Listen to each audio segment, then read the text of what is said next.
En fait, c'est vrai que j'ai dû décommander un week-end à Deauville pour venir ici. Parce que le maire de Deauville a lancé un projet sur les grands estuaires du monde et j'avais dit que j'irais. Que c'est férié en France aujourd'hui. Donc je devais aller passer mon week-end prolongé à Deauville et je fasse mon week-end prolongé à Montréal et j'en suis ravi. Hier, j'avais un tour de Bagnols, hein, vous avez ici l'image de mon pays. Là. Ah oui, c'est pas en marche, d'accord. Ça sera mieux. Et puis c'est l'interrupteur. Il faut appuyer dessus, c'est tout. Comme ça, là, j'appuie.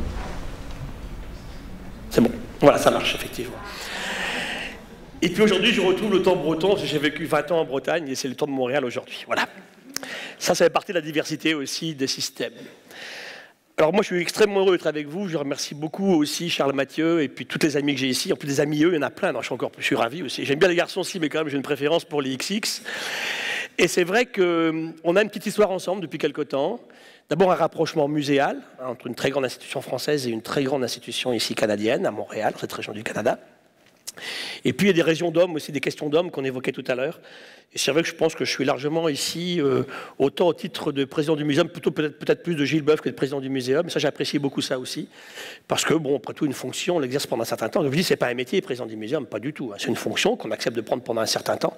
Et contre peu, on se dépêche de revenir à travailler et de faire du vélo dans ces montagnes qui sont derrière et de retrouver ces coléoptères et ces poissons à Bagnols.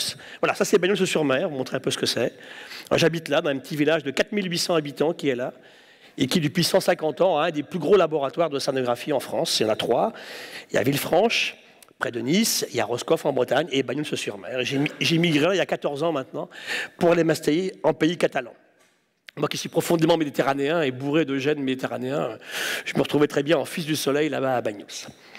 Alors, mon propos aujourd'hui, c'est de discuter un petit peu avec vous, de partager une passion depuis pas mal de temps. Au départ, je suis endocrinologue. Hein. Donc moi, j'ai passé ma vie à faire de la recherche sur des hormones et à réfléchir comment les hormones chez les vertébrés nous permettaient de mieux percevoir, de mieux nous adapter à notre environnement. J'ai pas tellement fait beaucoup de reproduction, j'étais beaucoup plus sur des questions de développement embryonnaire et de croissance, et beaucoup d'adaptation. Et j'ai fait 2 thèses, une sur la glande thyroïde, une autre sur l'hypophyse. Et je me suis beaucoup intéressé, avec des travaux que j'ai fait au Canada, Est et Ouest, sur les migrations des saumons. J'ai passé 18 ans à travailler, mon amour, c'était les saumons à l'époque. Et puis depuis maintenant une dizaine d'années, en fait, j'ai commencé à réfléchir dans une carrière de chercheur, c'est comme ça. On continue à faire de très bonne endocrinologie. Je publie encore des bons papiers sur la mélatonine, qui est notre amour actuel comme hormone, l'hormone du sommeil en ce moment. Et puis, il y a 10 ans, en rencontrant des grandes personnalités de la science, quelques prix Nobel, comme par exemple l'équipe de Walter Gehring à Bâle, qui était à Yale aussi, Jean-Pierre Changeux aussi, qui était à l'Institut Pasteur. En discutant avec eux, ils me disaient, tu sais, c'est bien les scientifiques qu'il faut être engagé, faire de la science, mais peut-être quelquefois aussi, il faut arriver à avoir une activité, en fait, intellectuelle et de participation plus grande au niveau du public. Public à la fois le public grand public, et à la fois au niveau des hommes politiques. Au début, ça ne me plaisait pas trop, parce que moi, je n'ai jamais appartenu à aucun parti, c'est pas mon truc du tout. Mais c'est vrai que je me suis longtemps défendu d'avoir un discours politique, et vous allez voir, je finis par l'avoir. Et donc, il y a à peu près 10 ans maintenant, j'ai commencé à basculer, en continuant à en avoir mon laboratoire, j'ai commencé à passer de plus en plus de temps sur des réflexions environnementales. Ma question, c'était quelle était la place de l'humain dans cette nature ? Et puis, depuis tout petit, en plus, j'ai toujours été un marin pour ma recherche, mais depuis tout petit, je m'intéresse en fait aux coléoptères. Donc voilà pourquoi j'étais ravi d'aller voir aujourd'hui les collections que vous avez ici à Montréal, au sein d'Espace pour la vie. Et puis, les stratégies m'intéressent. Comment le vivant a-t-il réussi à sortir de l'océan? Comment les stratégies sont différentes entre les peuplements océaniques et les peuplements continentaux aujourd'hui? Quelle est la place de l'humain là-dedans? Et puis, on arrive rapidement aux grandes questions actuelles. Hein. Les questions, c'est énergie, eau, et je me suis vraiment passionné pour l'eau, parce que très peu de scientifiques s'intéressent à l'eau en dehors de la ressource. Ce qui m'intéresse, ce n'est pas la ressource. Bien sûr, elle m'intéresse, mais ce n'est pas mon métier. Je ne suis pas hydrogéologue. Ce qui m'intéresse, c'est quel rôle l'eau a joué dans l'évolution et dans la biodiversité. Aujourd'hui, je travaille beaucoup sur les questions, justement, des mouvements d'eau chez un humain, y compris dans le cerveau. Hein. 80% de la masse de notre cerveau, c'est de la flotte. C'est de la flotte. On se croit génial, on discute et tout, ben, on ne pourrait pas faire ça s'il n'y avait pas d'eau. Dans les pathologies d'Alzheimer, par exemple, on en parle beaucoup en ce moment, les questions de Parkinson, les migrations d'eau entre les neurones, les cellules gliales et l'extracellulaire sont fondamentales. Et nous, on lave notre bagnole avec. Donc c'est vraiment une question quand même qui m'a amené à m'interroger, à écrire un livre il y a 1 an avec des collègues japonais qui s'appelle « L'eau, la molécule oubliée ». Et donc je suis allé au Forum de l'eau il y a un mois et on sort 2 numéros de la revue Biofutur que vous trouvez ici à Montréal, le numéro de mars et le numéro d'avril, dédiés justement aux connaissances fondamentales sur la molécule d'eau et sur le rôle de l'eau dans le vivant. Ensuite, depuis que les années 80, 2000, 2005, 2006, j'ai un peu répondu aux sirènes parisiennes qui m'ont dit c'est sympa ce que tu fais à Banyuls, mais peut-être que tu peux venir à Paris. Alors, déjà, j'enseignais moitié du temps à Paris, parce que j'appartiens à Pierre et Marie Curie, et moitié du temps à Banyuls. Et puis, je suis venu à Paris, j'ai commencé par présider le conseil scientifique du muséum pendant 2 ans, puis j'ai pris beaucoup de plaisir à le faire, c'est une maison vraiment que j'aime beaucoup. En plus, c'est vrai que j'ai beaucoup de mal à choisir mes disciplines. Moi, j'aime autant les météorites que la minéralogie, que la paléontologie, que l'entomologie. Donc c'est vrai que la biologie moléculaire fondamentale, tout ça m'intéresse. Donc tout ça, mis bout à bout, amène à une force de réflexion sur les questions qu'on se pose ici. Donc on a dit énergie, eau, climat et biodiversité. Et donc aujourd'hui, on a vraiment des programmes très importants sur les interrelations climat-biodiversité. On parlait avec notre ami tout à l'heure, il y a 5 minutes, notre ami Jean-François Toussaint, qui dirige en France le Haut Conseil de la santé publique. On réfléchit aujourd'hui sur l'influence du changement climatique et des pertes de diversité biologique sur les maladies émergentes. Il y a 400 nouvelles maladies chez l'homme depuis 1930, qui sont liées à des questions environnementales totales. Mon rêve, mon fantasme en ce moment, c'est de trouver un intestin d'un bébé congelé dans un congélateur à Paris de l'année 1940. On sait qu'on sera tout ce qu'il y a là-dedans, et ça ne sera pas comme aujourd'hui. Donc tout ça, c'est des choses qui sont en train de prendre de l'importance. Le microbiome intestinal est très important là-dedans. Donc je suis venu à ces questions de biodiversité, et puis du coup, j'ai fini par accepter la présidence du muséum il y a maintenant 4 ans. Donc j'arrive au bout de mon premier mandat, on verra comment ça continuera par la suite. Donc ce soir, je vais vous parler en fait de la biodiversité entre Rio et Rio+20, en terminant cette introduction par trois éléments sur lesquels on s'est beaucoup battu en 2010, année donc dédiée à la biodiversité, qui était, d'abord, c'est quoi la biodiversité? Il était quand même temps d'expliquer ce que c'était. Deuxièmement, pourquoi il faut qu'on s'en préoccupe?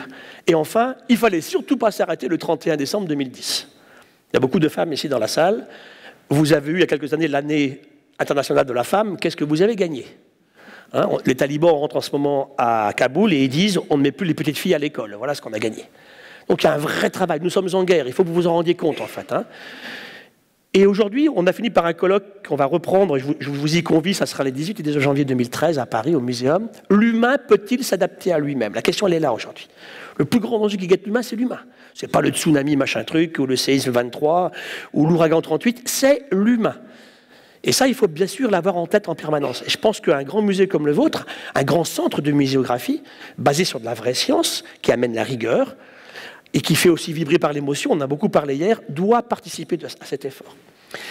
Mon première image, je vous mets une image très muséomesque.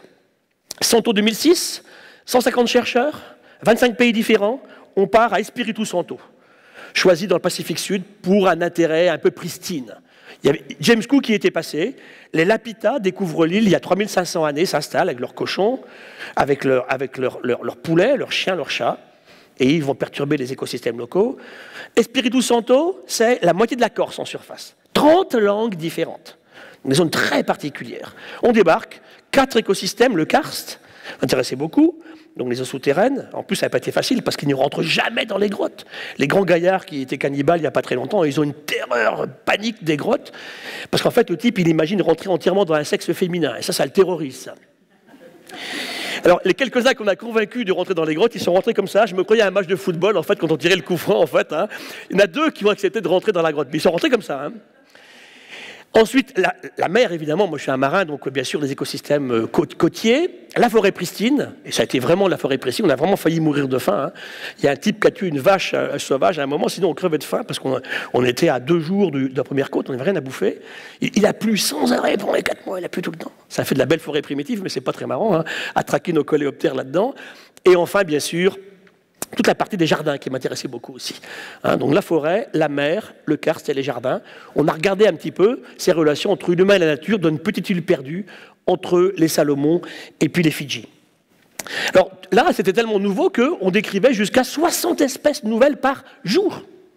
Des microcrustacés. Alors bien sûr, ça fait rêver ici les taxonomistes, mais on est quoi comme ça, c'est pas difficile à trouver, il y avait du monde. On avait tous les spécialisés papillons, les coléoptères bleus, des rouges, on avait les types qui travaillaient sur les crustacés, sur les mollusques. 60 espèces par jour. Est-ce que c'est la biodiversité? Non. Ça, simplement, on met en évidence une diversité spécifique. Et après, on peut relier ça au phénomène de hotspot, de points chauds, méga-divers, ça on en a parlé un petit peu hier. Hein. Il y a des zones du monde beaucoup plus riches que d'autres. C'est sûr qu'ici, chez moi, il y a au moins 100 fois plus d'espèces que dans toute la région ici de Montréal. Parce qu'on est dans une zone qui se rapproche un peu de l'équateur, avec beaucoup plus d'histoire, en fait, des peuplements. Et on n'a pas eu surtout les grands glaciers quaternaires qui ont fait quand même beaucoup de mal à la diversité continentale. Deuxième image, c'est chez moi. Alors là, effectivement, l'humain s'installe il y a très longtemps, puisqu'on a des traces d'activité humaine il y a 700 000 ans, à Tautavel. Des humains qu'on appelle Homo heidelbergensis, Homo erectus, s'installent. Ils vivent 600 000 ans, ils repartent il y a 100 000. Et ils vivent là en ne faisant que chasser, cueillir, pêcher un peu. On dit qu'ils ne pêchaient pas très bien. Bon, moi, j'ai du mal à l'imaginer, mais enfin bon, ils pêchaient un peu ou pas.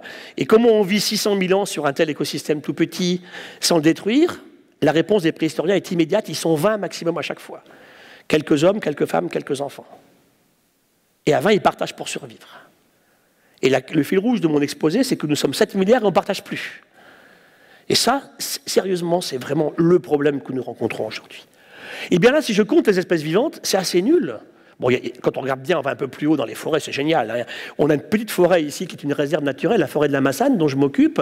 337 hectares. On a 7000 espèces vivantes sur 337 hectares. Donc extrêmement riche. C'est vraiment un très haut point en Europe. On aurait l'équivalent en Croatie, en Italie, mais on ne l'a pas fait avec une investigation aussi élaborée. Par contre, ici, il n'y a plus que de la vigne. Que l'humain s'est installé, on fait du vin, et le vin, pour Banyuls, hein, deux grands crus, le Banyuls et le Collioure, et ça c'est fondamental. Et pourtant, une espèce de plante, quelques chênes verts, quelques chênes lièges, et pourtant chaque mètre carré qui est là vous donne un vin différent. Donc vous commencez à intuiter ce que c'est que la biodiversité. Ce n'est pas que du tout le fait de compter des espèces, de les archiver, de les mettre dans des boîtes, dans des musées, et de faire des catalogues. Ce n'est pas du tout que ça. C'est beaucoup plus que cela, vous allez le voir. Chaque vin, des vins différents, pourquoi? Parce que d'abord, vous avez effectivement la génétique que l'humain applique à la vigne. Chez nous, les chardonnays, c'est pas terrible. Hein. Ça va être effectivement des grenaches, des syrahs, des vermentino, des mourvèdres, hein, parce qu'il fait quand même 42 degrés l'été. Nous, au mois d'août, on est déjà les rosés à 14,5, je ne vous raconte pas, vous dormez sur la plage avec ça. Hein. Donc très particulier, ce n'est pas les cépages ordinaires. Vous avez la proximité en fait, de l'océan, tout près. C'est des rares coins de France, il n'y a que Illici et Bandol, où les vignes arrivent carrément à la mer. Hein. Vous avez des pieds de vigne à 2 mètres de la mer, il n'y a pas de marée, bien sûr. Vous avez aussi l'exposition par rapport au soleil. L'altitude, ça monte très vite. Hein. J'ai des fonds océaniques ici à 2 km. Et là, j'ai des montagnes à 3000 mètres. Hein. Il y a très peu de coins comme ça en Europe. Hein. On passe sur moins de 50 km, de moins 2000 à plus 3000. Donc un ensemble de niches et d'écosystèmes extraordinaires, bien entendu, en Europe. Il n'y a que la Corse, c'est comme ça, finalement, et le pays niçois, peut-être. Et puis enfin, vous avez la façon de vinifier. Les terroirs, c'est les pH, hein, c'est l'acidité des sols, c'est les roches. Roches très anciennes, on est au sommet nordovicien, profondément remaniées par les Pyrénées quand elles vont sortir, il y a 50 millions d'années, il n'y a plus de fossiles. Donc c'est vrai que tout ça, c'est le terroir. Hein. Pour une vigne, pour un vigneron, le terroir, c'est pas n'importe quoi. C'est pas un sol ordinaire, bien entendu. Et enfin, vous avez la façon de vinifier. Ça, c'est la partie sociologique. Comment vous vinifiez? En grosses bonbonnes de verre en plein soleil. Ça, vous ne ferez jamais ça en Bordeaux. Hein. On fait des Banyuls exceptionnels avec ça. Ou alors en vieille barrique de chêne, à l'obscurité, à la fraîcheur. Tout ça, c'est des morceaux de biodiversité. Dernière image, c'est celle-ci. C'est quoi? C'est la question à 10 sous. C'est un tube digestif de bébé humain à la naissance. Le bébé, en fait, vient au monde avec un intestin qui est vide de bactéries. Et au moment où sa maman le met au monde, elle se précipite et dans le bon sens du terme, vont contaminer le bébé. Un bébé met 2 ans à stabiliser sa flore. Ça, c'est vital.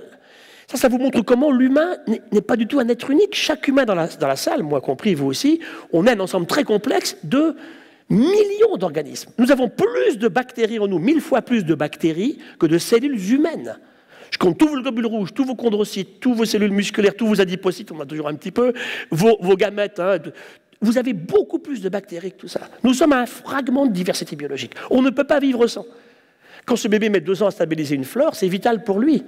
Ici, je ne sais pas combien, si on est 100 dans la pièce, on connaît à peu près 1000 espèces de bactéries. On a fait un métaséquençage récemment, on a séquencé tout le génome là-dedans, et on sort de la place pour 1000 espèces de bactéries. Alors déjà, ça commence bien, on n'en connaît pas 500. Donc pour un écosystème aussi incroyablement proche de nous, puisqu'il est en nous, on ne connaît même pas la moitié des bactéries.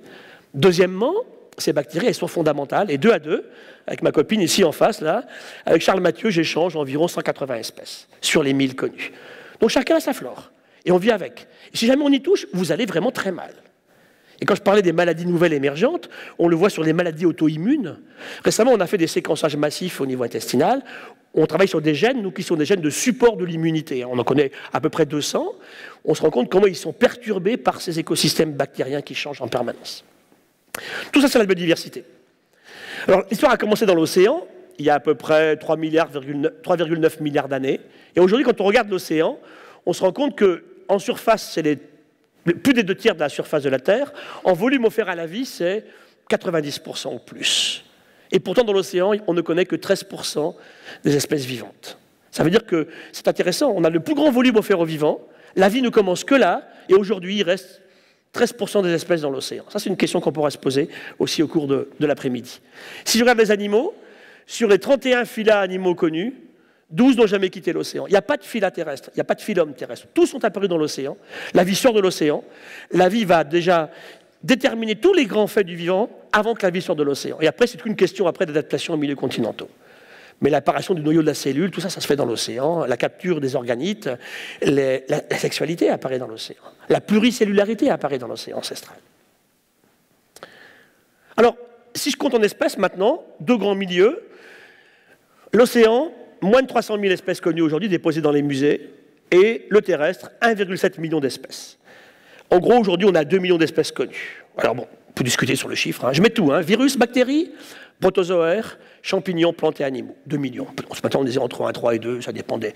Il y a beaucoup de synonymes, il faut qu'on fasse... Mettons 2 millions, de toute façon, on se met d'accord là-dessus. Combien d'espèces réellement existent? On est entre 8 et 30. Hein. Il y a un papier récemment qui a estimé les espèces sur la Terre. Ils disent 8, 10. Bon. Allez, prenons 15. 15 moins 2, ça fait 13 encore à découvrir. J'ai regardé, depuis 10 ans, on décrit à peu près 16 000 à 18 000 espèces nouvelles par an. Faites le calcul. 1000 ans. 1000 ans pour continuer à décrire ce qu'on a encore avec nous aujourd'hui. Et on sait qu'à la moitié de ce siècle, on en aura paumé la moitié. Donc ça veut dire qu'on est sur quelque chose où c'est une course contre la montre qui est perdue. Jean-Marie Pell, chez nous, qui est un botaniste très connu et qui est très médiatique, nous dit quand une plante disparaît à 20h32 hier soir en Nouvelle-Zélande, ça ne fait pas la une du 20h, bien sûr. Hein. Tout le monde s'en fout. Et tout est à l'avenant. On arrive à des calculs du style, il disparaît l'espèce toutes les 20 minutes de la surface de la Terre. Tout ça, on peut le discuter, il n'y a pas de souci. Hein. Le millénium, on travaille sur un gros document qui s'appelle MIE, pour Millennium Ecosystem Assessment, publié par 1400 écologues du monde entier en 2005. C'était le travail sur le millénaire. On voulait faire un grand travail de biologie, de l'interrelation de l'humain et du vivant avec la planète. Et on conclut 2 choses. On restitue une notion qu'on avait perdue depuis 100 ans, qui s'appelle un service rendu par un écosystème. On parle beaucoup de l'eau, justement. Hein. On parle des pêches, on parle de choses comme ça. Et également, on parle aussi de taux d'extinction. On calcule, par rapport aux paléontologues, que les espèces s'en vont à un rythme situé entre 100 à 1000 fois plus que ce qu'on a calculé sur les 500 derniers millions d'années. Évidemment, il y a un travail dans Science, il y a 1 an et demi, qui dit c'est un petit peu surestimé, je suis d'accord, ce n'est que 300 fois plus. Le chiffre me fait, c'est un gros mot quand je dis ça dans ma bouche quand même, 300 fois plus. Et tout ça dans un système où l'humain, depuis une accélération incroyable de son mode de vie et de la pression sur l'environnement, ne se pose pas des questions éthiques. Pourquoi est-ce que nous, on acceptera, en 3 siècles, de faire disparaître la moitié des espèces vivantes? Ça, c'est une très bonne question qu'on doit se poser tous les jours. Mais vous allez voir que ce n'est pas évident les taux d'extinction. En mer, par exemple, pour moi, ce n'est pas un bon critère. J'ai regardé, en fait, combien d'espèces scientifiquement prouvées ont disparu depuis 5 siècles. Vous savez combien j'en ai trouvé? 18. Alors, je n'ai pas ça sur une politique, évidemment. 18 sûrs.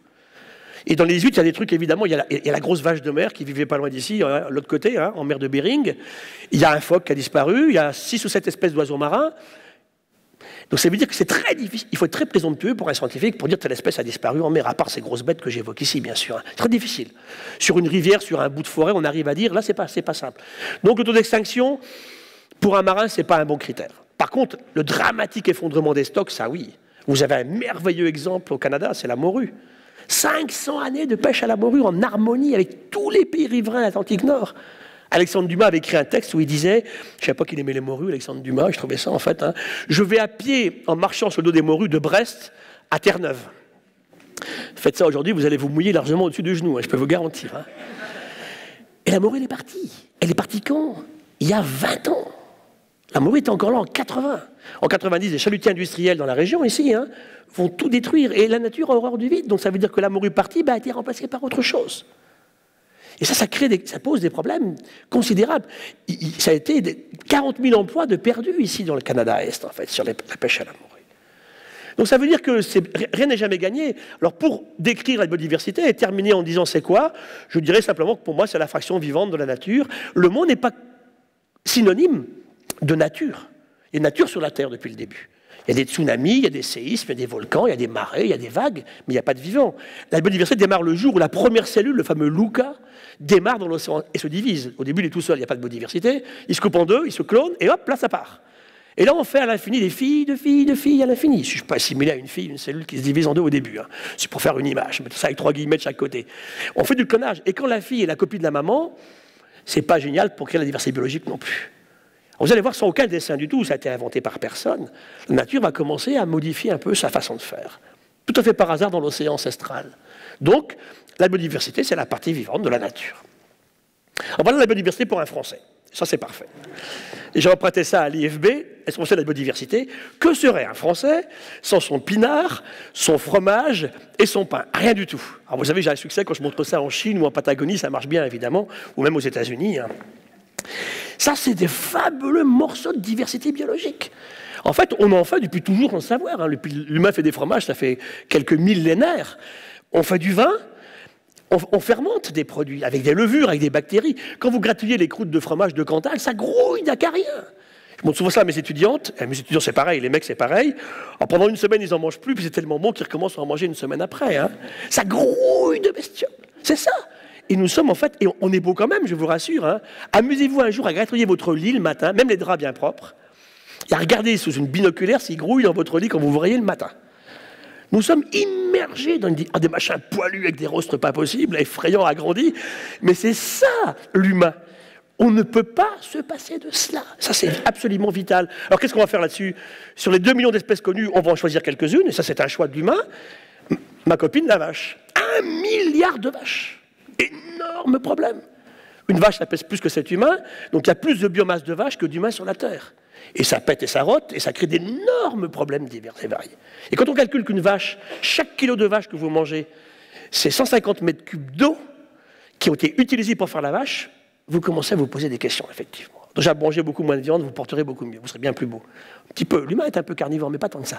Donc ça, il faut manger de tout. Donc on est sur un système où déjà, il faut commencer à s'interroger sur des choses. Alors l'histoire a commencé dans l'océan, je vous disais. Cette image est très émotionnante. Ça, c'est le plus ancien fossile qu'on ait au muséum à Paris. C'est une collection de cyanobactéries d'Australie, datée à 3,45 milliards d'années. Donc ça, là, on a un fossile fabuleux. Hein. Les premières traces de vie. Avant, on a des traces de vie. On n'a pas les animaux qui ont laissé ça, ni les plantes, ni les micro-organismes. Il n'y a pas d'animaux encore, bien entendu. Mais simplement, on a des traces qu'on appelle la bioturbation. On a des sédiments géologiques perturbés par du vivant, ou modifiés par du vivant. Vous savez, la signature de la vie, elle est essentielle sur cette planète. On a une équipe au muséum qui s'appelle Paléontologie du Précambrien. Donc, on a au muséum 4500 espèces de minéraux différents. On a tous les minéraux qui existent, 4500 espèces. 3000 n'existeraient pas sans le vivant. Les calcites, les aragonites, les vatérites, tout ça sont des minéraux que l'inerte, la Terre peut produire grâce à des activités biologiques. Les vrais minéraux, c'est l'or natif, hein, c'est l'argent natif, le quartz, hein, il se fait tout seul. Mais par contre, vous avez beaucoup de choses qui sont... Donc le vivant, c'est la meilleure signature du terrestre. Et quand tout à l'heure, tu me disais, en fait, au niveau du planétarium, on va s'intéresser à l'exobiologie, les astronomes adorent revenir au vivant. D'abord, ça leur permet de sécuriser un petit peu. Hein. On ramène aux origines du vivant, à la présence du vivant quelque part. Et ce vivant, c'est la meilleure signature. Et si le vivant est sur la Terre, il ne faut pas l'oublier, c'est parce que nous sommes dans une situation unique. L'eau est sous ces 3 formes. Quand je prends un spectromètre et je regarde l'univers, il y a de l'eau partout. De la glace, il y en a partout. Mais de l'eau liquide et gazeuse, en fait, nous avons des grosses masses rocheuses des continents qui baignées par de l'eau liquide et au-dessus, on a de la vapeur d'eau. C'est ça le système. Et la vie, elle est sortie de l'océan, elle est apparue dans l'océan. Et nous sommes faits d'eau parce qu'un humain, c'est 2/3 de flotte. Un peu moins chez les filles que chez les garçons, c'est comme ça. Il y a un peu plus de lipides, les femmes. Il faut quelques rondeurs, je ne sais pas. En tout cas, c'est comme ça. Et donc, les moins hydratés, c'est une vieille femme à 85 ans, elle arrive à 58% d'eau. Un bébé humain à la naissance, 3/4 d'eau. Filles et garçons, c'est pareil, là. Et le cerveau humain, 80% d'eau. Donc, cette eau, elle est absolument... La première molécule du vivant, avant l'ADN, c'est l'eau.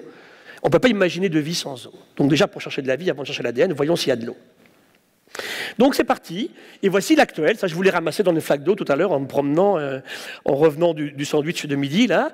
Ici, à Montréal, dans ma flaque d'eau, j'ai ramassé des cyanobactéries. Elles ont presque 4000 millions d'années de différence, avec une morphologie qui est très, bien sûr, très proche. Mais elles ont quand même 4000 millions d'années de différence d'évolution, bien entendu. Et puis après, donc, le grand événement, ça va être des bactéries, le passage à l'eucarya, une cellule beaucoup plus grande, qui pratiquement tout de suite va capturer ce qu'on appelle des organites, des bactéries ambiantes sans les digérer, et qui va les garder en elles avec leur propre petit morceau d'ADN, d'abord ce qu'on appelle les mitochondries, et après les plastes. Et le plaste ne va rien faire d'autre que réinventer ce qu'elle avait déjà inventé bien avant, vers 3,5 milliards d'années, la photosynthèse, qui est la clé du système. Et ça, c'est la réaction magique sur la Terre. Il faut de l'eau, ça ne peut pas se faire sans eau, la photosynthèse. Mais dans l'eau, avec de l'eau, vous récupérez la lumière du soleil, gratuite, fournie par les dieux, le CO2 qui nous empoisonne tant l'existence aujourd'hui, et en échange, vous produisez deux choses magiques pour le vivant, l'oxygène et les sucres. Tout part de là, tout part de cette réaction initiale. Et ça veut dire aujourd'hui que, on me dit souvent, ouais, la vie est sur la Terre parce qu'on a beaucoup d'oxygène. Il n'y a aucune planète aussi riche en oxygène que la Terre connue aujourd'hui. Ça, c'est clair. Mais en fait, pour moi, non. C'est la résultante du vivant. S'il y a autant d'oxygène sur la Terre aujourd'hui, ce n'est pas parce que la vie n'est pas apparue pour ça. C'est l'explication que la vie existait auparavant qui a amené cette planète à être aussi riche que ça en oxygène. Et là, on a dans la pièce, on est heureux, on n'est pas stressé ce soir, on a 21% d'oxygène là, autour de nous, ce qui fait qu'on peut en faire des consommations pas possibles. Et ça c'est très intéressant. Autre événement, ça va être la pluricellularité. Alors ça, il n'y a pas très longtemps, j'enseignais encore que c'était vers 900 millions d'années. Ben maintenant, on a un travail dans Nature, publié il y a maintenant presque 2 ans, c'était en juillet 2010, de paléontologues qui étaient à Poitiers et à Paris, et qui nous disent, dans un gisement du Gabon, daté à 2,2 milliards d'années, on a des traces de signatures de pluricellulaires. Donc des êtres vivants, des cellules se sont agrégées pour faire un organisme, des tissus, des organes. Donc c'est très ancien. Donc le noyau, grosse cellule beaucoup plus grande, et on concentre l'ADN sous forme de chromosomes. Ensuite, la capture des organites, qui étaient des bactéries. On séquence aujourd'hui beaucoup, nous, bien sûr, la mitochondrie. C'est génial pour un biologiste, parce que les gènes de la mitochondrie sont uniquement d'origine de la maman. Ça me plaît beaucoup, ça, évidemment. Parce que ceux du papa, ils sont perdus au moment de la fécondation. Donc, les gènes que l'on a dans une mitochondrie sont exclusivement d'origine maternelle. Ça, c'est un aspect intéressant. Les plastes, c'est pas aussi évident que ça. Donc, on est sur un système où on va mesurer les vitesses d'évolution des gènes de la mitochondrie par rapport à ceux du noyau. Et on fait de la phylogénie, on fait des clades avec ça, bien sûr. Et pour les taxonomistes, c'est extrêmement intéressant aujourd'hui. Dernier événement, c'est le sexe. Alors, le sexe, vous savez, c'est génial. C'est un peu compliqué quand même, le sexe. Alors la question déjà qu'on nous pose souvent, pourquoi 2 sexes? Bonne question. Les champignons ont 100 sexes différents. Sur un champignon, vous allez vous reproduire avec tout ce qui n'est pas un clone.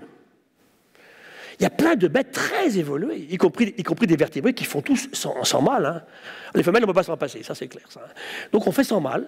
Et les mâles, quand est-ce qu'on en fait des mâles? Le jour où ça va mal. Et alors, on a beaucoup travaillé là-dessus, justement, avec Pierre-Henri Gouillon au muséum. Et la réponse qu'on a trouvée, bon, l'ego masculin prend encore un vieux coup, ça c'est vrai, ça. Finalement, la meilleure raison qu'on a trouvée pour expliquer pourquoi la nature a-t-elle toléré les mâles au cours de l'évolution, c'est que c'était le meilleur système que la vie ait inventé pour nous débarrasser de nos parasites. Quand vous avez un parasite qui a tourné les défenses de l'hôte, quand vous faites du clonage, c'est foutu, le parasite sera tout le temps là. Si vous avez un système de brassage de gènes, un jour vous trouverez la parade, effectivement, avec de nouvelles protéines exprimées, pour vous débarrasser de votre parasite. Et le combat continue comme ça à l'infini depuis les origines de la vie. Mais il y a des bestioles qui font tout sans mâle. Le mâle apparaît lorsqu'il commence à faire froid, faire chaud, quand c'est suffisamment humide ou qu'on a des problèmes de pathologie.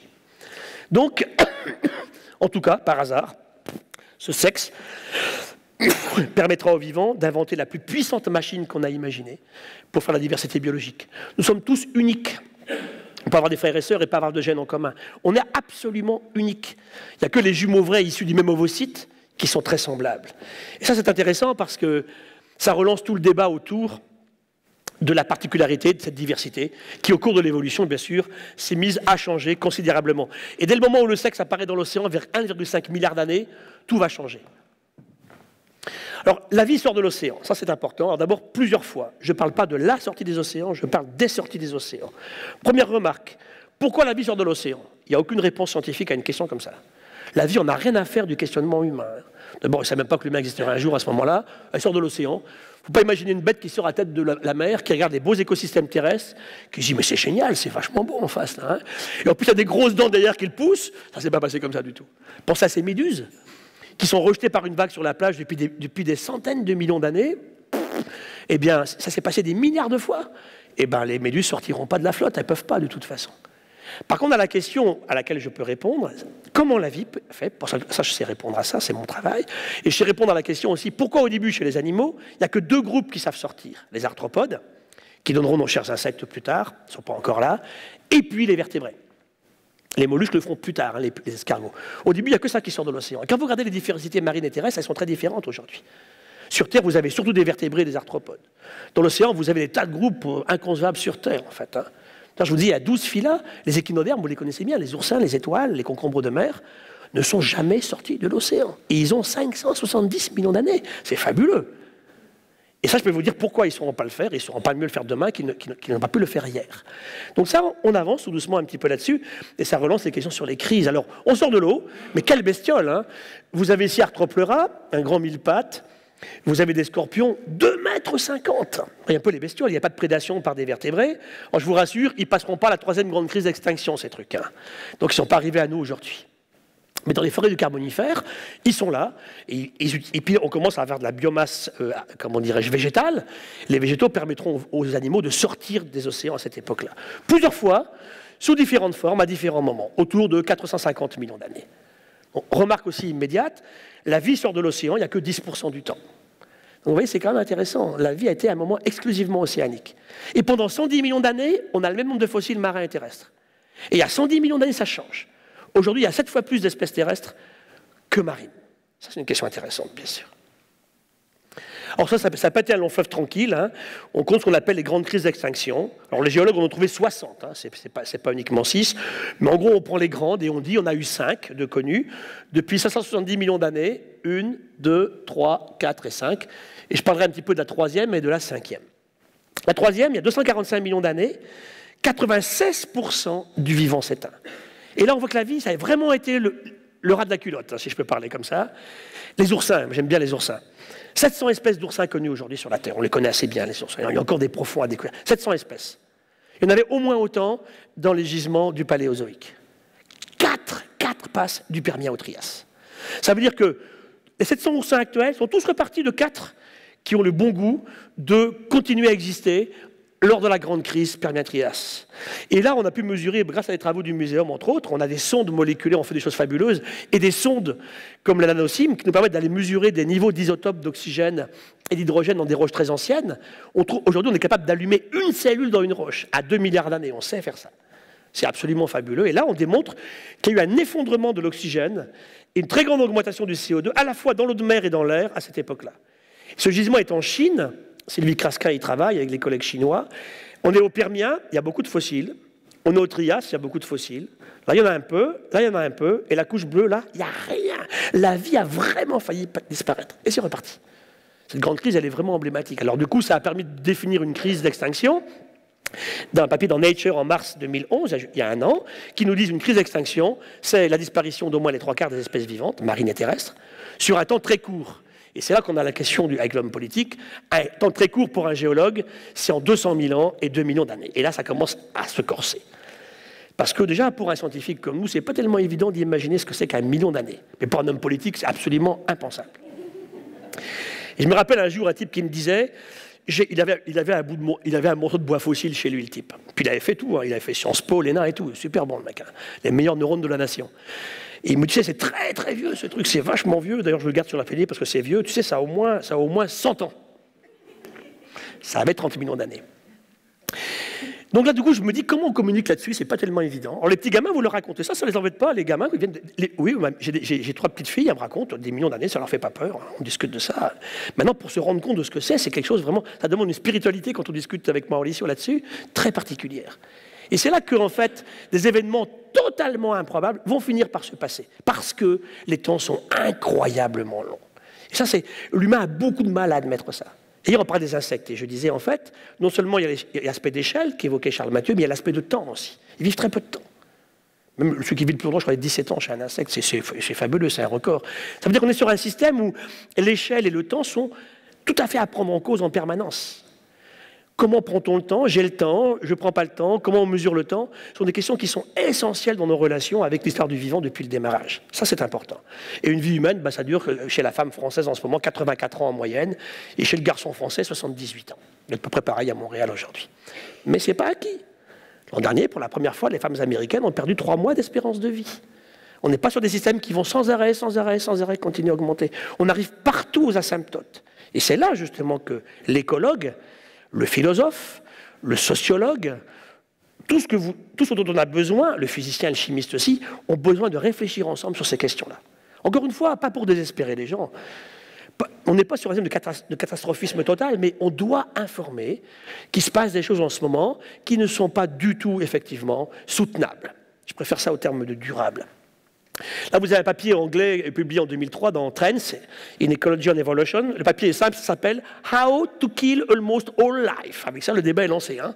Donc on lit ce papier, puis il nous raconte les crises, les impacts de météorites, les augmentations de température, le pH qui s'effondre dans l'océan, l'oxygène qui s'effondre, la température qui monte de 6 degrés. On commence à se dire, mais ça ressemble quand même sacrément à ce qu'on est en train de mettre en place en ce moment. Alors, regardez là, comment le vivant est plastique. Et ça, c'est les travaux qu'on fait avec Christian de Muson au Muséum à Paris. Là, il nous met un crâne de Mésonyx, il y a 55 millions d'années. Et là, je vous ai mis un dauphin actuel, votre chouchou, le flipper, là, que vous adorez ici. Et il nous dit, c'est facile pour faire une baleine. Je prends un truc qui ressemble à peu près à un chien. Je mets les doigts dans les trous de nez. Je ramène les trous de nez au sommet du crâne et j'ai fait une baleine. Et c'est à peu près ce qu'a fait l'évolution sur 35 millions d'années. Vous allez voir. Voici Indoius, 53 millions d'années au Pakistan. Des gisements en Inde aussi. Là, vous avez les Pachycétus, justement, du Pakistan, et puis les Rhodocétus. Les grands Basilosaurus, à 38 millions d'années. L'archéocète, qu'on a présenté au muséum avec Johan il y a maintenant 3-4 ans. Et puis le dauphin actuel. Donc, on est sur un système où, effectivement, on a une évolution, un retour à l'océan, grâce à un cadeau des dieux acquis par hasard, qui s'appelle l'écolocalisation. Oh, bien sûr, souvent, on me dit, mais comment vous savez, monsieur, que ça, c'est une baleine? Non, c'est pas encore une baleine, ça va devenir une baleine. Déjà, il a une bulle tympanique. Au niveau anatomique, c'est une preuve qu'il crée de l'écolocalisation. Et ça lui permettra, par hasard, sans aucun dessein, bien entendu, de retourner à l'océan, à un moment où les grands prédateurs reptiliens ont disparu, mais il reste quand même des requins à grosses quenottes, hein, et quand même des requins de 17 mètres, avec des dents grosses comme ça. Hein. Donc, de pouvoir être capable de le détecter et de revenir sur la plage quand il arrive, ou quand on n'est que marin comme celui-ci, de lui échapper, c'est quand même très utile, bien sûr. Et on repart à l'océan. La vie a toujours été comme ça sur des systèmes, en fait, qui se requestionnent en permanence. Et puis, on réinvente des choses. Et puis, ça marche pas si mal que ça. Hein. Le livre de Jacques Weber et de Robert Barbeau, sorti en décembre 2010, « La vie, quelle entreprise ?» Notre image, c'est de dire, voilà, la vie, elle a 4 milliards d'années. C'est quand même pas mal comme entreprise. Hein. Donc, regardons-la d'un peu plus près avec beaucoup plus de respect, beaucoup plus d'humilité, et peut-être qu'on pourra en tirer parti. Et ce qu'on évoquait hier avec l'histoire de bio-inspiration, que les Américains appellent biomimicry. J'aime pas trop le terme de biomimétisme, c'est plus fort que ça. On va chercher une inspiration dans la nature, en fait. Alors, n'oubliez jamais les micro-organismes. Ça, c'est fondamental. On les oublie tout le temps. Alors, du coup, j'ai un jour désespéré une jeune fille parce qu'elle me dit, écoutez, déjà, je me battais pour les pandas et pour les tigres. Alors, si maintenant, il faut que je m'occupe des bactéries, je lui dis, écoutez, les bactéries, elles s'occupent toutes seules, de toute façon. Elles se sauveront toutes seules. Mais elles seront là largement après nous. Les biomasses sont gigantesques. Je vous dis, sur nous et dans nous, c'est clair. Vous savez, l'ego humain, il a pris des vieux coups récemment. Hein. Et pourtant, les hommes politiques commencent... Il y a un ministre français qui a dit il y a 15 jours, je ne résiste pas à vous raconter l'histoire, il me dit, de toute façon, professeur, tout le monde sait que l'humain a été créé, il n'a pas dit par qui, parce que là je l'ai tripé, là. L'humain a été créé pour dominer la nature. Alors là, ça c'est mon premier cours d'écologie, ma première heure. Si on croit ça, we go to the wall, ça c'est clair. Et bien sûr, dans les humains, il n'y a que les mecs, il n'y a pas les femmes. Hein. La référence, c'est le mâle blanc européen, partout. Dans toutes les références qui sont faites, c'est ça. Et du coup, ça nous relance sur des débats où ces êtres vivants sont très importants. Quand on a séquencé les génomes humains, il s'est passé 2 séismes chez nos concitoyens. Parce que les types avaient dit, alors, quand Craig Venter démarre sa manip, là, l'humain, vous avez vu ce que c'est, là, génial, le cerveau et tout, allez, 200 000 gènes, on avait dit à l'époque. On séquence, à l'époque on dit 30 000, en fait, maintenant on a 23 000 gènes chez l'humain. Et là, c'est l'horreur, c'est 2 fois plus que la mouche. Là, vous déconnez complètement, c'est pas possible. Les scientifiques disent n'importe quoi. Vous avez vu ce que je suis, moi, et je n'ai que 2 fois plus de gènes que la mouche. Eh oui. 3 fois plus que le petit ver blanc qui fait quelques millimètres, qui a 980 cellules, le C. elegans. Ça ne va pas du tout, là. Il y a un problème quelque part. C'est que le nombre de gènes n'a rien à voir avec, effectivement, tout ce qu'on peut imaginer. Vous avez des algues marines avec beaucoup plus de gènes que l'humain. Et elles ne sont pas très finaudes, les algues marines. Il y a quand même des dinoflagellés, c'est pas terrible. Donc, tout ça, ça refait... Et le second séisme, c'est qu'on est bourré de gènes de virus. Et depuis qu'on a séquencé le chimpanzé récemment, le gorille et le orang-outan, tous les grands primates sont bourrés de gènes de virus. On n'a qu'évolué avec ces micro-organismes. Eh bien, on est une espèce de patchwork, de mélange, entre de la diversité biologique et puis nos cellules humaines que l'on croit si fabuleuses et si abouties. Ça, c'est aussi un aspect intéressant. Là, c'est une goutte d'eau de mer à Banyuls. Je ferai la même ici sur le Saint-Laurent. Je peux balader dimanche à la Chine. Là. Je vais prendre une goutte d'eau de mer, c'est la même. Je vais trouver des protozoaires, des amibes, des bactéries par millions et des virus par milliards. Vous baignez, vous en avalez et vous êtes beau quand même. Ça, c'est absolument vital. Vous savez, trop clean. Pour moi, le plus fantastique exemple que j'ai pour montrer comment l'humain peut absolument dérailler, c'est une salle d'hôpital à Paris, à Pompidou, où si on ouvre un humain là-dedans, il est mort. Il reste un être vivant, banal, un pseudomonas, un aéromonas, un staphylocoque doré. Il résiste à tout. Regardez le bacille de Koch en ce moment-là. Qu'est-ce qui revient comme maladie en force? La tuberculose, qu'on croyait éradiquer. Et on commence au siècle comme on a fini le précédent, comme on a commencé le précédent. La pénicilline ne marche plus sur les pneumocoques aujourd'hui. Ça, c'est une activité strictement humaine. Et j'ai un copain chirurgien, il me dit, écoute, quand je suis désespéré comme ça, je fais un truc que surtout on m'a dit de ne jamais faire pendant mes études de médecine, j'ouvre la fenêtre. Et ça marche très bien. Donc ça veut dire qu'on est sur des systèmes, effectivement, où l'humain va tellement déséquilibré qu'on arrive à des choses qui sont... Il n'y a aucun écosystème à une espèce vivante.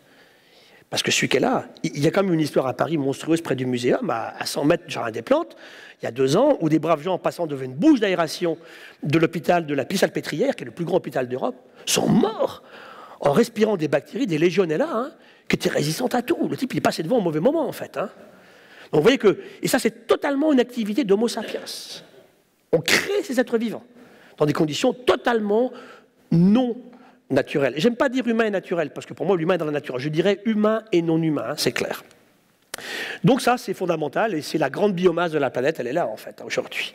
Vous savez qu'en phytoplancton, pas en biomasse instantanée, mais en productivité, le phyto, c'est plus de 50% de la biomasse en productivité sur la planète. Les bactéries de l'océan, c'est au moins 10% en instantané de la biomasse du vivant sur la planète. Donc ça, c'est absolument considérable, bien sûr.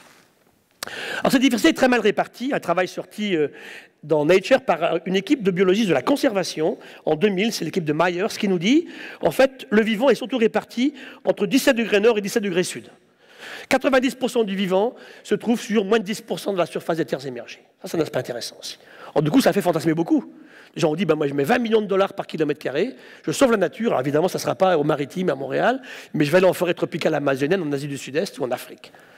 Le problème, c'est que quand vous regardez la géopolitique en ouvrant votre journal le matin, c'est pas tellement évident de régler les problèmes géopolitiques dans cette barrière qui est là, cette zone qui est là. Et j'ai la chance d'être à Banyuls, je suis venu pour ça d'ailleurs, c'est qu'on a ici le point chaud européen.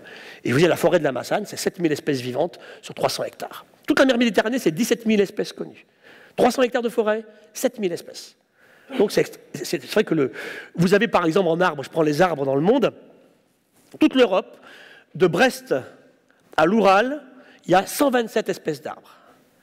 Je vais en Colombie, 1 kilomètre quadrado de Colombie.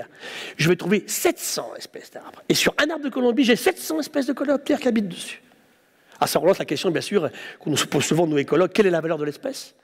Est-ce que les espèces sont toutes... Je ne parle pas de valeur monétaire en dollars ou en euros, mais quelle est sa valeur taxonomique, quelle est sa valeur dans les phylogénies ou dans les fonctionnalités écologiques, sont des vraies questions, tout ça, bien sûr.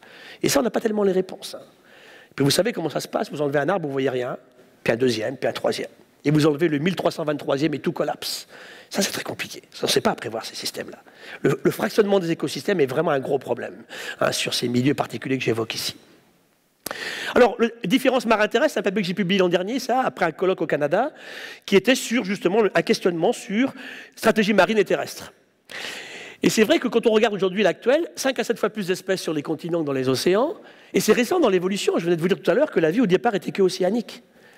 Et une des réponses, c'est une belle histoire que j'aime beaucoup, c'est une histoire d'amour, en fait.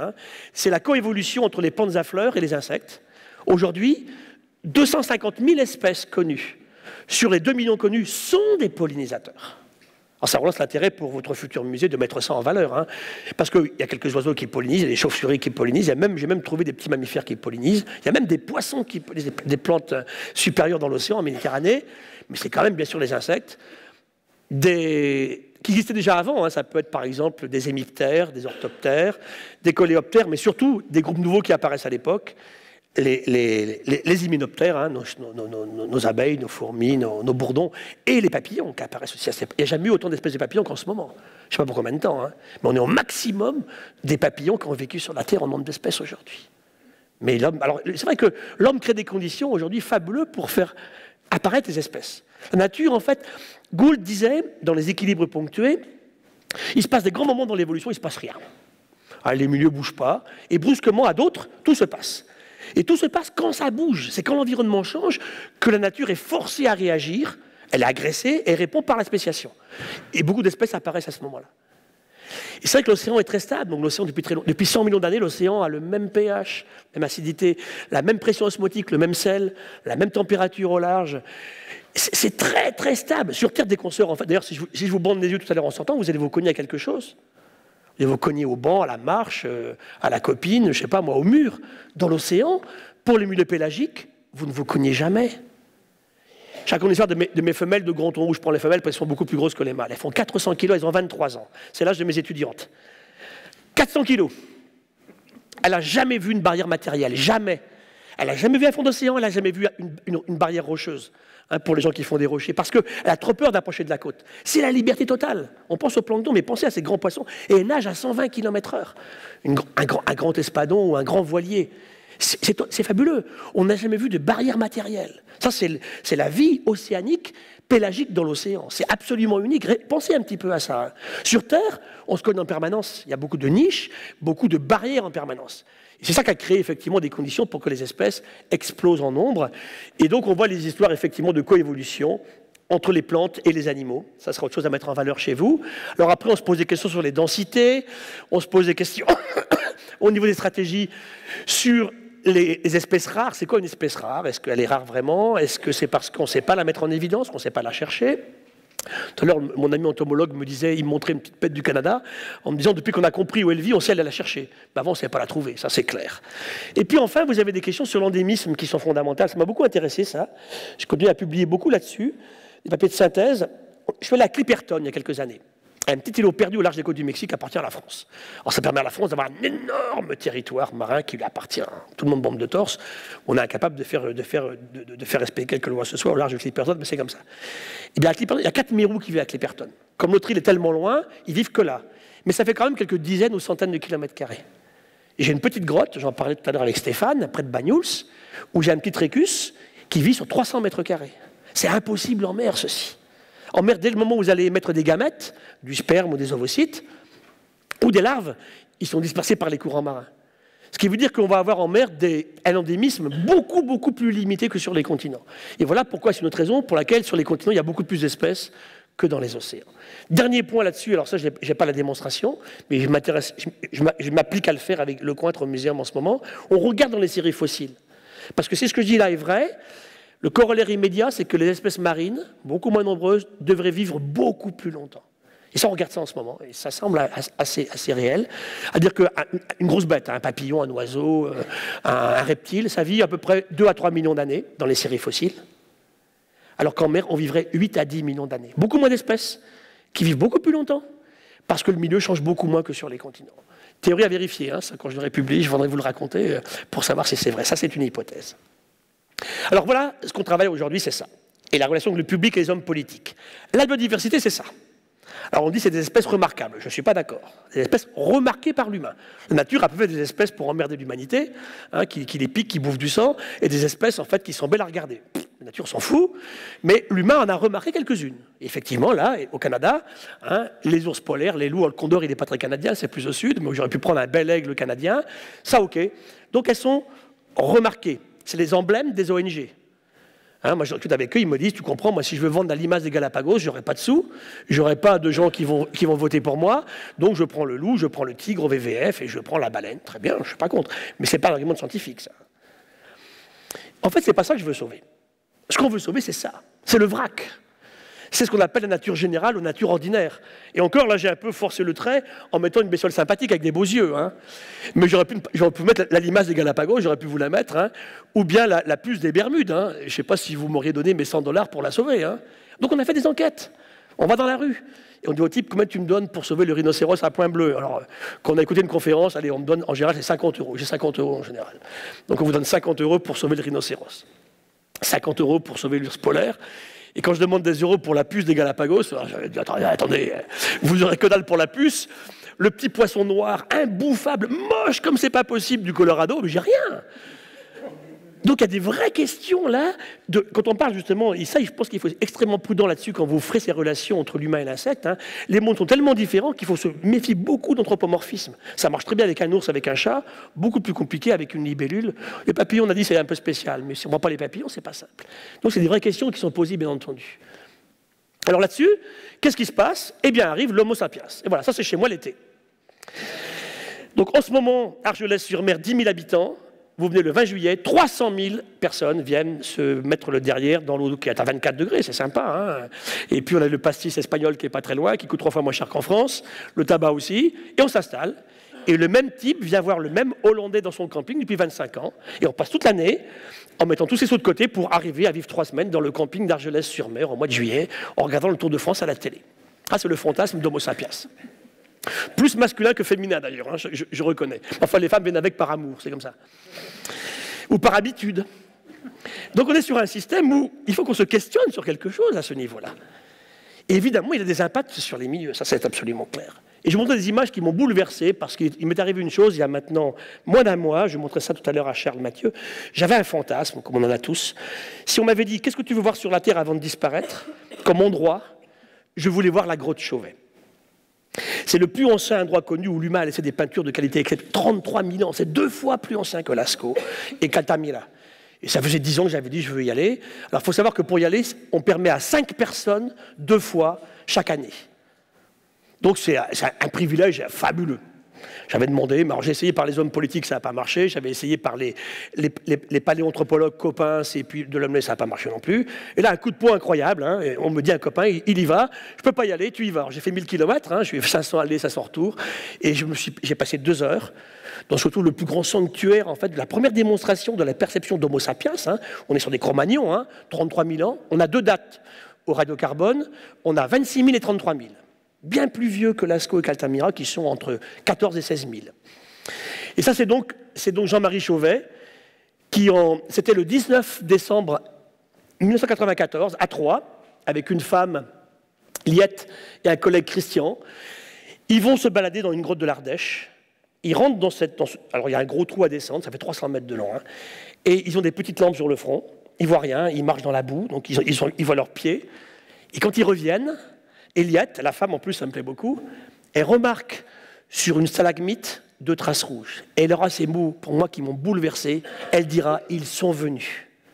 Ils retournent, et là, c'est l'apothéose, c'est beaucoup plus beau que Lascaux. C'est la plus belle grotte ornée, et elle a 33 000 ans. Regardez. Les chevaux de Chauvet. 33 000 ans. Qui d'entre vous peut dessiner comme ça? À Montréal, faisons-les 1 sur 100 000. À l'époque, ils n'étaient pas 100 000, hein. À l'époque, on imagine que l'humanité, il y a 33 000 ans, il n'y avait pas encore 1 million d'humains sur la Terre. 5 millions il y a 10 000 ans.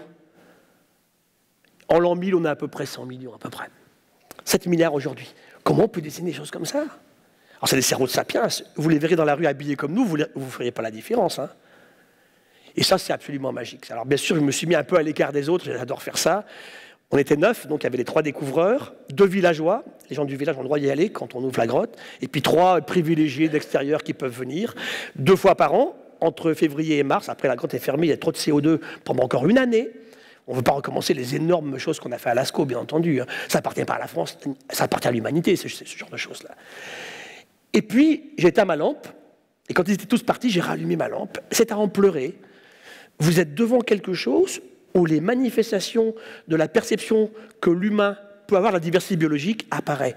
C'est de tête. Ces animaux, ils ne sont pas devant eux. Hein. Le type les a vus dans la journée, en fait. Hein. Regardez les chevaux de Chauvet.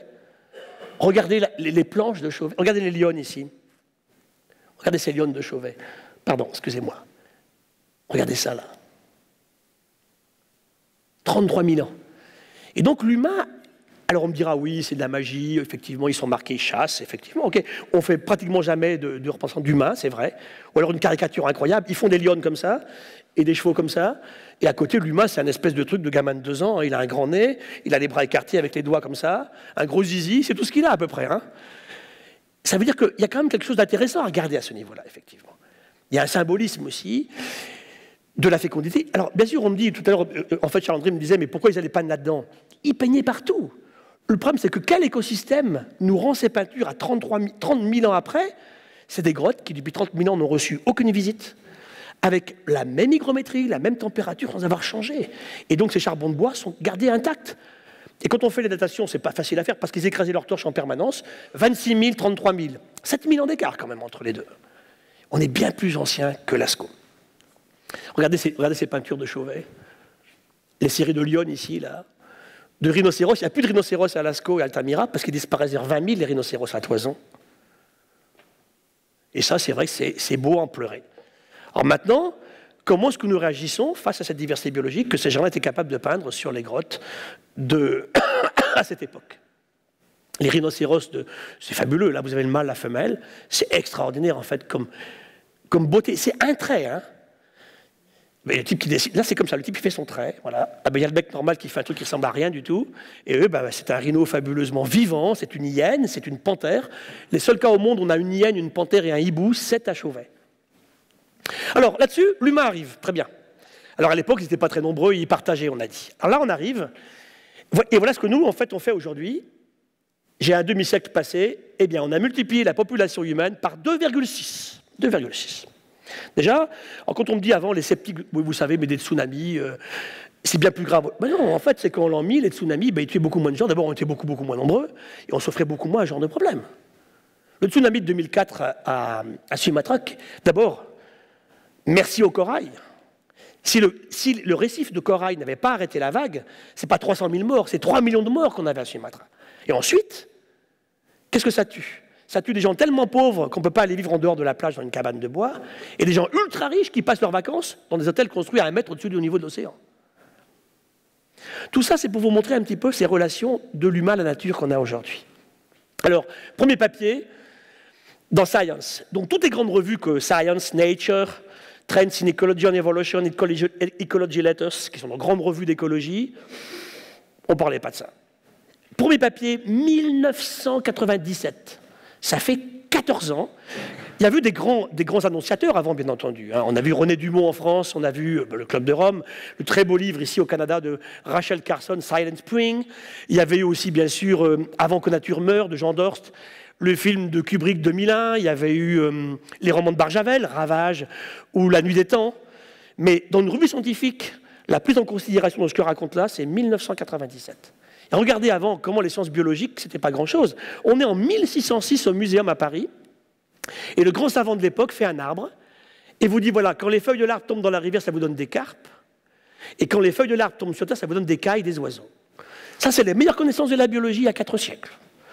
Déjà, ça commence... Bon, alors que les physiciens avaient tout trouvé. Ils avaient belle lurette qu'on savait que la Terre était comme ça, qu'on connaissait la gravitation, les mathématiciens grecs avaient tout trouvé. Et au sein des sciences de la vie, aujourd'hui, nos disciplines, l'écologie théorique, la macroécologie, la génétique des populations, la dynamique des populations, très récent. J'ai regardé en France, il y a plus de chercheurs sur le diabète que d'écologues. Et pourquoi on bosse sur le diabète? Parce qu'on bouffe très mal. Moi, je dis souvent au ministre de la Recherche, apprenez aux gens à bouffer correctement, on ne bossera plus sur le diabète. Tout le monde va être diabétique demain, de toute façon, ça c'est clair. Hein. Et comment on déforme un système? Il n'y a pas d'écologue, parce que ça, on s'en fout. Vous êtes, bon, allez, on vous aime bien, Gilles, on vous écoute, on aime bien, et puis c'est terminé, et après on passe à autre chose. Donc tout ça, il faut bien le prendre en considération. Il y a un vrai combat qui est lancé à ce niveau-là. Et voilà, ils nous disent sur des critères qui sont pour la première fois les transformations agricoles, les émissions de CO2, l'usage de l'eau potable, la fixation d'azote sur les champs, les plantes invasives, les extinctions d'oiseaux et les pêches maritimes. Ils écrivent en 97, Wittuzek, We go to the wall. Et nous sommes en 2012 et j'écris We go to the wall faster and faster.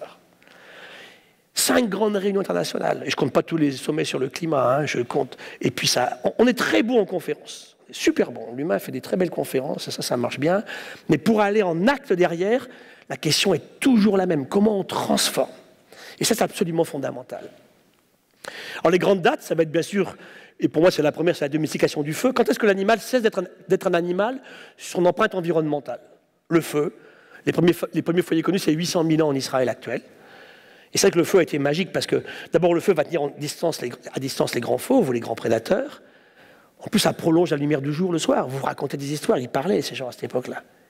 Et vous savez comment sont les mâles des hommes, même les rectus, c'était pas différent, on se raconte des histoires, on invente des trucs. Il y a eu 3 collègues piétinés par le rhinocéros dans l'après-midi, mais on raconte comment le mec il a tué ce 3 rhinocéros tout seul, et on se raconte des histoires, et comme ça, les petits neurones commencent à fonctionner un petit peu mieux. On prolonge la douceur de l'été au moment de l'automne, et surtout, on échappe à l'Afrique, et on va vers des zones qui après vont avoir les grandes glaciations que vous connaissez bien ici au Canada, qui vous ont tué autant de faune. Il y a eu des belles faunes ici au Canada. Hein. Quand l'humain arrive, il y a des énormes mammifères, hein, tous bouffés. Hein. 15 000 ans, 11 000 ans, 4 000 ans après, ils manquent tous. En Australie, l'humain arrive à 55 000 ans, à 46 000 ans, il manque 90% des grands mammifères. Et c'est une longue litanie comme ça partout, pareil pour l'Amérique du Sud. Donc c'est vrai que l'humain, en fait, le bon sauvage de Rousseau, moi j'y crois pas beaucoup. Hein. Depuis que l'humain est là, bah, de toute façon, il est sur des systèmes où il exploite. Et ceci, la deuxième date, c'est le néolithique. Alors c'est les femmes, là. Vous commencez à faire des bébés. Massivement des bébés, beaucoup plus que les autres ponts guidés. En fait, elles sont enceintes beaucoup plus souvent. On protège les femmes et les bébés. Les mâles vont s'en occuper un petit peu, alors que chez les grands primates, vous savez, chez le mâle de chimpanzé, c'est super macho. Hein. Il ne s'occupe jamais de la maman. À la limite, il lui donnera une banane à manger si elle veut bien copuler avec lui. C'est le maximum qu'il va faire. Hein.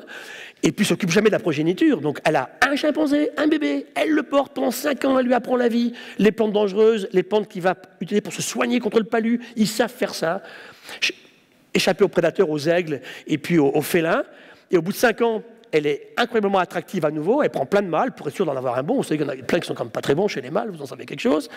Vous en prenez 8, vous en avez un bon. Vous êtes fécondé et vous repartez pour 6 ans. Et elle porte 12 mois, la maman chimpanzé. Donc c'est vraiment ce que les écologues appellent les facteurs R et K. On est vraiment dans un facteur de reproduction où on a très très peu de bébés. On s'en occupe longtemps et ils vivent très longtemps. Par opposition à une huître. Alors, une huître, effectivement, c'est pas très... Une huître, je libère des milliards de gamètes, je ne sais même pas s'il y a un mâle à côté, et puis je verrai bien ce qui va se passer. Mais je compense par énormément une fécondité gigantesque. Et entre les deux, bah, la femme humaine, elle est entre les deux. Elle n'est pas autant cas que les chimpanzés, elle est dans un système un peu différent. Et il y a 12 000 ans, les femmes se mettent à faire beaucoup de bébés. Et ça va amener ceci, bien sûr, on ne connaît pas trop la cause et la conséquence.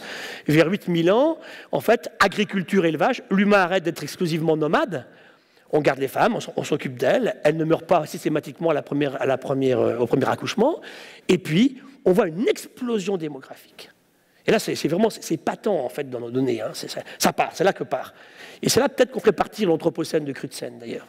La troisième date, bah, c'est le monde industriel. James Watt Denis Papin invente la machine à vapeur, elle ne marchait pas très bien. C'est James Watt qui fait la première locomotive. On est un peu avant la Révolution française. Et là, tout part. Il nous faut du pétrole et du charbon. Tout va changer. Et en 3 siècles, on aura bouffé toutes les réserves que la Terre nous offre pendant des centaines de millions d'années pour les énergies fossiles, pétrole et charbon. Et quand je lisais encore récemment au Canada, ici, mais ça me désespère, les types qui racontent la fonte de l'Arctique, qui disent, de toute façon, je crois qu'on va gagner là-dedans, c'est de nouveaux gisements de pétrole. Ils n'ont rien compris. On est dans le caca à cause du pétrole. Donc on est pour 10 ans de plus ou 20 ans de plus, le problème, il n'est pas là. Le problème, c'est qu'il faut qu'on trouve d'autres systèmes, bien sûr, à développer. Parce qu'une ressource finie, comme ça, va se finir. Sur l'or, en ce moment, je crois que c'est ma meilleure démonstration que je pourrais vous donner. J'ai vu ça aussi à Montréal. Partout, je vois, j'achète de l'or. J'achète de l'or, j'achète de l'or. Même les dents de la grand-mère, c'est écrit en bas l'autre jour. C'est quand même pas mal. Les cadavres de la grand-mère, on arrache les dents, on les vend et on la met dans le cercueil sans ses dents en or. Très bien. Homo sapiens, il sait faire ça. Et puis, qu'est-ce qu'on fait? J'ai regardé avec l'or ce qu'on fait. J'étais en Guyane l'an dernier, j'ai vu les orpailleurs brésiliens dans une misère totale, arracher tout le sol de la forêt tropicale, polluer au mercure les fleuves, empoisonner les Amérindiens qui sont en aval, pour quelques paillettes d'or, tout ça est fondu. Alors là-dessus, 10% sert à quelque chose. Hein, il y a de l'or industriel, il y a de l'or dans les conducteurs, dans l'électronique, puis après tout, on pourrait bien avoir envie d'une jolie bague ou des boucles d'oreilles en or, ça ne me gêne pas. 10%. 90% c'est fondu pour faire des beaux parallélépipèdes. On les met dans des gros parallélépipèdes. Et après, on les met dans des grottes. J'ai vu des images de la Banque de France sous Paris, c'est monstrueux. Ça ne sert absolument à rien. On va détruire tout notre environnement. On va tuer des milliers, des centaines de milliers de personnes depuis que l'or a eu cet intérêt-là. Pour des Amérindiens, l'or, c'était joli, c'est tout. Mais ça, on échangeait contre une bricole en verre. Hein. Et là, vous avez une démonstration de ce... Et ça, je parle de 2012. Hein. Là, on est, je sais pas, on est quoi aujourd'hui? C'est le, je sais plus, on est en mai 2012. Et on est obsédé par l'or. Comment a fini Crassus, vous vous rappelez? Quand les Parthes le capturent, il adore l'or. Il couche sur une table et il lui coule de l'or fondu dans la bouche. C'est exactement ce qu'on est en train de faire. Et l'or est une très belle démonstration de l'incroyable bêtise de l'humain aujourd'hui. On s'est appelé sapiens, il fallait quand même le faire quand même. Hein. Alors qu'on a appelé ici au Canada des espèces...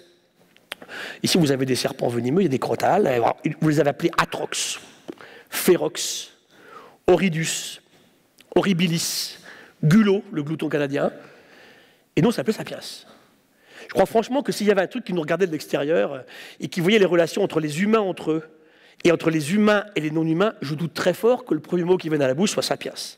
Donc ça veut dire qu'aujourd'hui, soit on est capable de devenir sapiens, une histoire d'or, on n'est pas sapiens du tout, on est débilus total. Hein. Ça veut dire que là, on est sur un système, ou economicus, comme on a dit à un moment, mais c'est pas concevable. Et on oublie les mots, toujours les mêmes, harmonie et partage. Parce que, on en parlait avec Mauricio l'autre jour, moi j'ai connu les chercheurs d'émeraude en Colombie, justement, des gens qui n'ont rien. C'est une boue infâme qui vient d'une grosse multinationale qui exploite des émeraudes, et 1 sur 100 000 échappe au trust. Et elle est en aval. Le type, dans une misère noire, il n'a rien. C'est même pas la pauvreté, c'est la misère, c'est autre chose. Et un jour, il en trouve une. Et du jour au lendemain, il passe du statut hyper pauvre à hyper riche. Et c'est le premier qui va être le plus dur avec ses collègues. C'est très homo sapiens, ça aussi.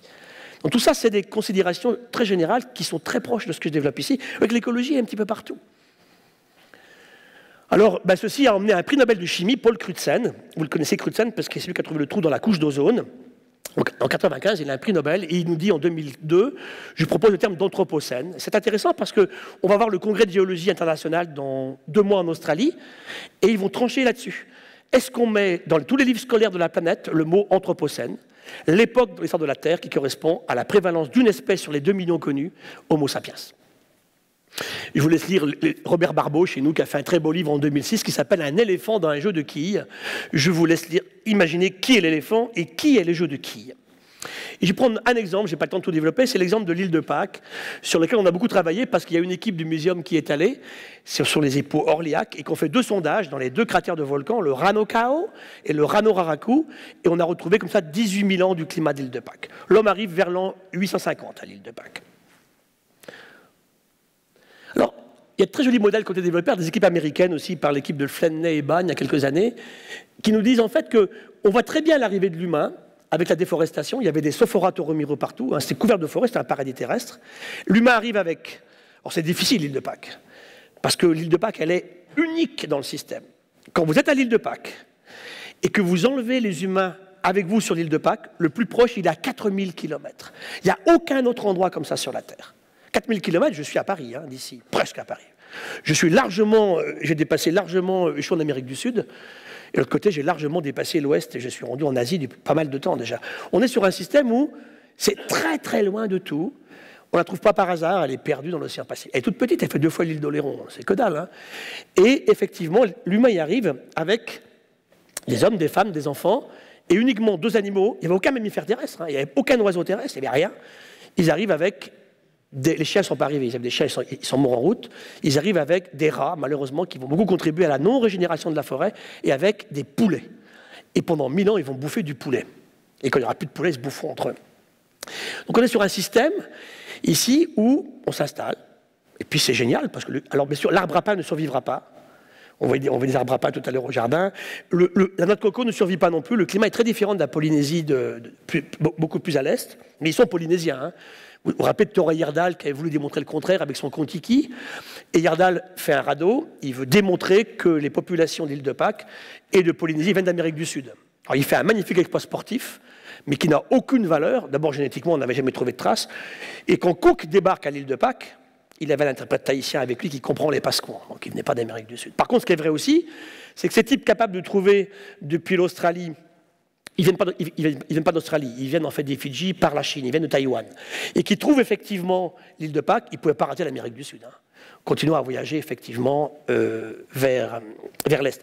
C'est une des très rares migrations humaines dans ce sens-là. L'homme a toujours migré vers le soleil couchant. Il n'y a que 2 cas connus au monde où l'homme migre vers le soleil levant, l'invasion mongole du Japon et les peuples de Polynésie qui vont trouver les îles du Pacifique, depuis Taïwan, les Fidji et les Salomon, la Nouvelle-Calédonie, avec un arrêt pendant 1000 ans aux Fidji. Pendant 1000 ans, on s'arrête et on repart après. On découvre les Tuamotu, les Mariannes, les Gambiers, les Marquises, et après, bien sûr, l'île de Pâques. Et puis, bon, on fait des bébés, toujours pareil. Et puis, on arrive à un moment, bon, on a enlevé la forêt, on commence à brûler les souches, on voit les charbons de bois très importants dans les gisements qu'on a. Et puis, le collapse de Diamond, dans son livre de 2006, c'est que trop de bébés, plus de ressources, et tout collapse en très peu de temps. Alors, nous, on est un petit peu plus mesuré que le roman de Diamond, parce que quand même, on a une démonstration très claire dans nos gisements, autant à l'île de Pâques qu'à Tahiti, qu'en Nouvelle-Calédonie, il y a à peu près 12 ans de sécheresse. Et ça fait beaucoup, beaucoup de dégâts. C'est-à-dire que l'humain a été confronté, comme on avait commencé à bien abîmer l'île, sur l'agriculture, vous avez une sécheresse terrible, très durable, qui effectivement va entraîner le collapse. Et on a de très bonnes démonstrations quand on lit les livres de bord des capitaines qui ont débarqué à l'île de Pâques. Le premier qu'il trouve, donc, c'est Jacob Roggeveen. On est le jour de Pâques de l'an 1722. C'est des trucs qui m'ont toujours mystifié. J'ai retrouvé tous ces livres de bord, je les ai lus. Il débarque même pas. Vous imaginez, vous arrivez à l'île de Pâques, il débarque même pas, le type. Il faut quand même le faire quand même. Il reste à bord. Et sur ce second, Charles Berens, qui est le premier à mettre le pied sur l'île de Pâques. Et là, il nous raconte Berens dans son livre de bord, il raconte les Pasquans, des grands gaillards, des belles femmes, nagent très bien, très bons nageurs, bourrés de tatouages, s'approchent du bateau et leur font des signes. Déjà, ça nous met en doute très fort sur le fait qu'ils voyaient pour la première fois un grand navire en fait européen. Vous imaginez, nous, si les Martiens débarquent tout à l'heure, là, je pense qu'on sera un émoi un peu plus grand que d'écrire, ils sont beaux, ils sont musclés, ils veulent faire du négoce avec nous. Donc déjà, mais on n'a aucune trace historique d'arrivée de ces gens-là avant. Deuxième chose, comme les chiens ne sont jamais arrivés à l'île de Pâques, on pense que vraiment les humains n'ont dû arriver qu'une seule fois. Donc Roggeveen débarque, il reste 1 jour et demi, et ils repartent. Le second, c'est un Espagnol, c'est Felipe González de Aedo, 30 ans plus tard débarque, et lui laisse aussi un journal de bord aussi. Le troisième, c'est James Cook, le grand homme du Pacifique, qui va rester 7 jours. Il laisse des très beaux cahiers de description sur l'île de Pâques. Et le dernier, c'est notre Français national, Jean-François de Gallo, comte de la Pérouse, avant d'aller finir malheureusement sur les rochers de Vanikoro, fait escale à l'île de Pâques. Et quand on regarde les descriptions des livres de bord entre 1722 et la Pérouse doit être en 1776 par là, déjà, l'état de santé des Pasquans a beaucoup changé. Ils sont très nombreux, on commence à apparaître les famines, ce qu'on appelle les moai cavacana, qui sont des sculptures en bois très, très émaciées avec les côtes saillantes. C'est des scènes de famine, en fait. Hein. Donc ça commence à se passer mal, et les Européens n'amèneront plus que de la misère. Après ces 4 grands découvreurs, c'est que des horreurs. C'est des massacres, des viols de femmes, des assassinats de gens. On fait de l'eau avec les tonneaux des baleiniers, on amène des moustiques.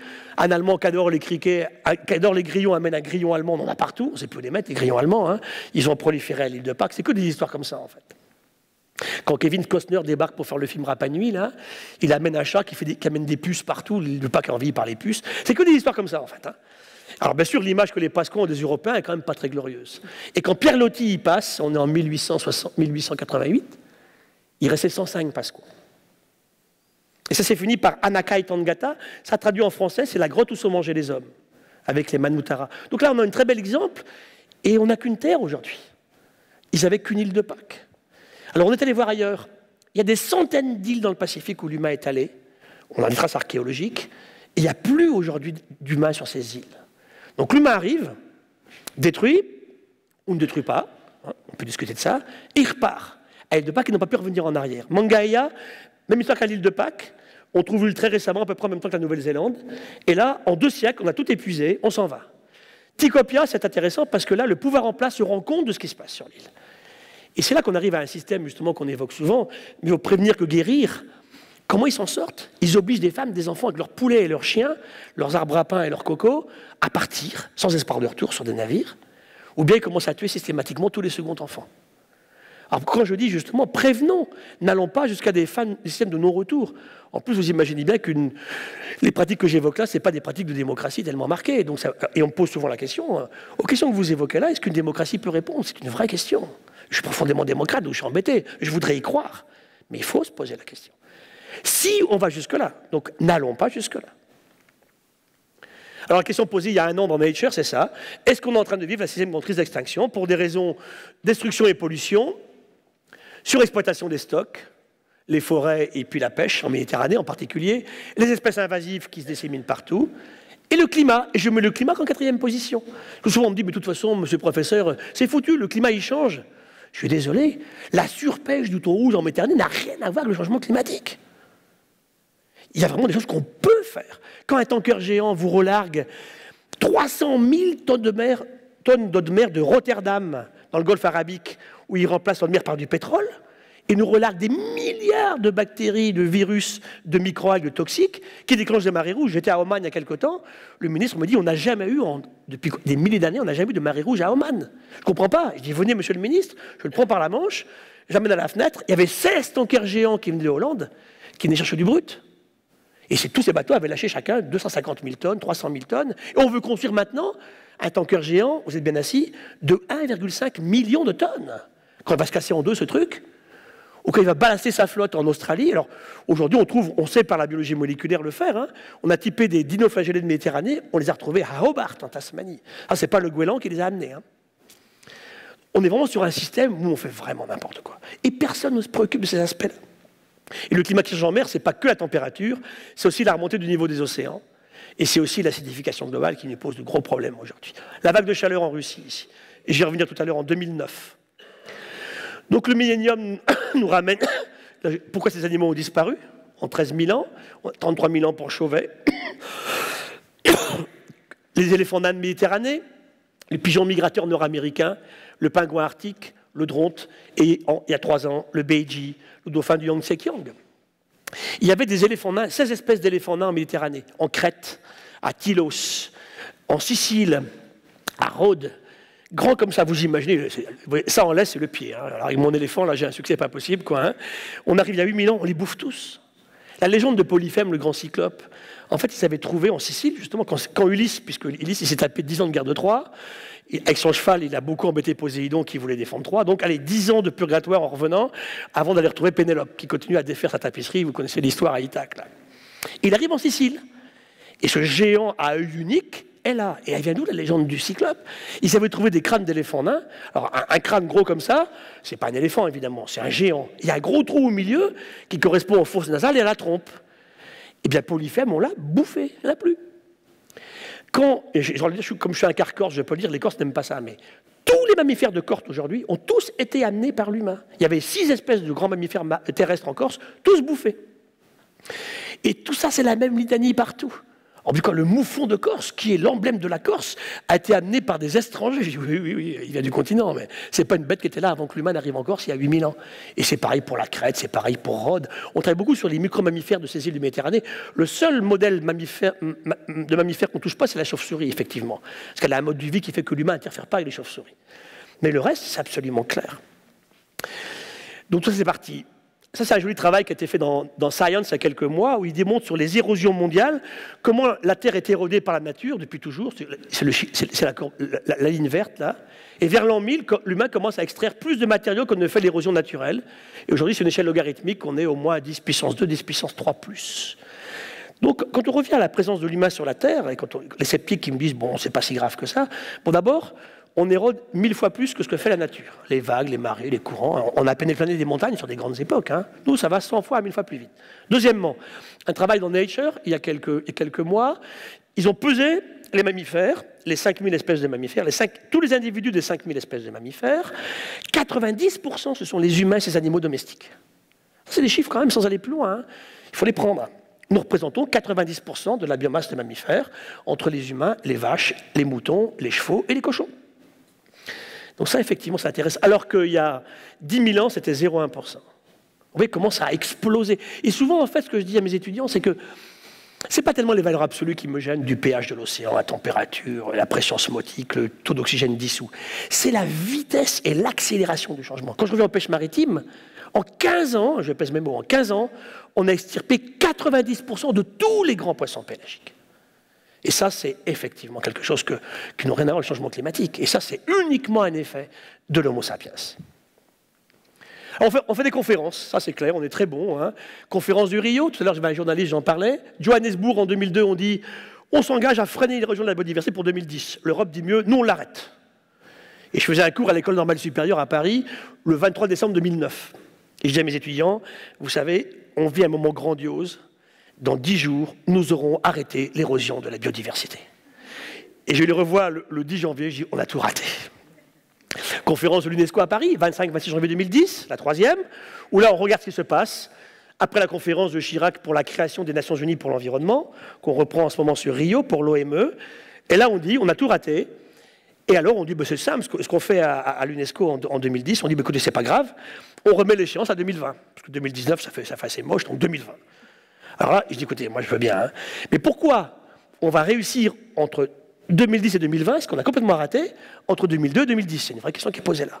Alors on me dit, ouais, t'as raison, alors dans ce cas-là, on lance la décennie pour la biodiversité. Et nous sommes dans la décennie pour la biodiversité. Et puis là, on va vers Rio 2012. Alors là, ce qu'on a fait, c'est qu'on veut créer l'OME, l'Organisation mondiale pour l'environnement. Donc on a eu 3 jours de réunions très importantes pour toute l'Europe et l'Amérique du Nord. Il y avait les collègues canadiens à Paris, au CESE, au Conseil économique, social et environnemental, il y a 2 mois. Et donc on a précisé sur le papier la position américano-européenne pour la conférence de Rio. C'est parti. Alors en France, on a fait une belle conférence que j'avais l'honneur d'ouvrir avec la ministre de l'époque. C'était à Chamonix. Hein. Et là, la question, c'était que le gouvernance pour réussir ensemble. On a fait une belle conférence, des belles photos, mais bon. Regardez, la pollution, elle est partout, là où l'homme n'est pas. Quand on pense pollution, on pense toujours à la décharge ou à la poubelle. Là, vous êtes dans une région du monde très contaminée, où il n'y a pas d'humain. Dans l'Arctique canadien, il n'y a pas d'humain. Le pH est en train de changer le plus vite possible au Vanuatu, là où il n'y a pas d'humain. L'humain contamine les zones où il n'est pas. C'est les travaux de l'Agence européenne de l'énergie. Les pêches maritimes, la courbe terrible ici, publiée en 2001, de Jackson. On pêche de plus en plus petit, de moins en moins d'espèces. Le marché japonais, ça c'est les pêches mondiales, ça fait 20 ans qu'on ne débarque pas un poisson de plus. Alors on fait un peu d'aquaculture, mais laquelle? Dans quelles conditions? Question à poser. Je ne suis pas contre, mais quelle aquaculture fait-on? La morue canadienne, regardez, qui fera une photo de morue comme ça au Canada? Ça a été fait au Canada en 1902. Il y avait des morues de 250 kilos. La plus grosse, elle ne fait pas 50 aujourd'hui. Et je me suis amusé à regarder tous les tailles maximales des poissons d'intérêt économique. C'est incroyable. Le plus gros thon rouge, la plus grosse morue, le plus gros chinchard, la plus grosse sardine. Tous ces chiffres, les records du monde sont antérieurs à 1950. Et ces bestioles, elles ne sont pas comme nous, elles grandissent toute leur vie. Ça veut dire qu'aujourd'hui, on ne vit pas assez vieux pour grandir, en fait. Et je parle à l'échelle de la planète. Et qu'est-ce qu'on fait aujourd'hui? Comme il n'y a plus rien à pêcher sur la côte, on allonge les lignes de chalut. Et on va pêcher à 800 mètres, à 1200 mètres, à 2000 mètres. 5 minutes de chalut. J'ai vu des images ici en face du Canada il n'y a pas très longtemps, au sud du Groenland, pas loin de chez vous, sur des coraux profonds froids, à 1200 mètres. Vous détruisez 1000 ans de grandissement d'un écosystème. Pour débarquer des poissons tellement laids que vous ne les vendrez pas si vous laissez la tête, de toute façon. Donc vous allez vendre des filets tout blancs, dont on n'a absolument pas besoin.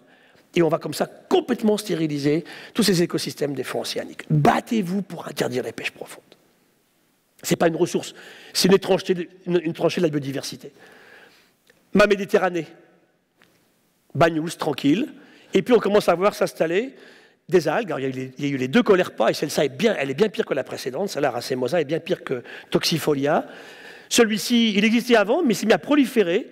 C'était une petite polychète marine. On en avait à peu près un tous les... À l'époque, dans les cahiers des marins de Banyuls, 1882, je retrouve les textes, ils envoyaient un par mois. J'ai vu Ditrupa arietina. Donc c'était vraiment la rareté. Hein. Aujourd'hui, 3000 au mètre carré de Barcelone à Marseille.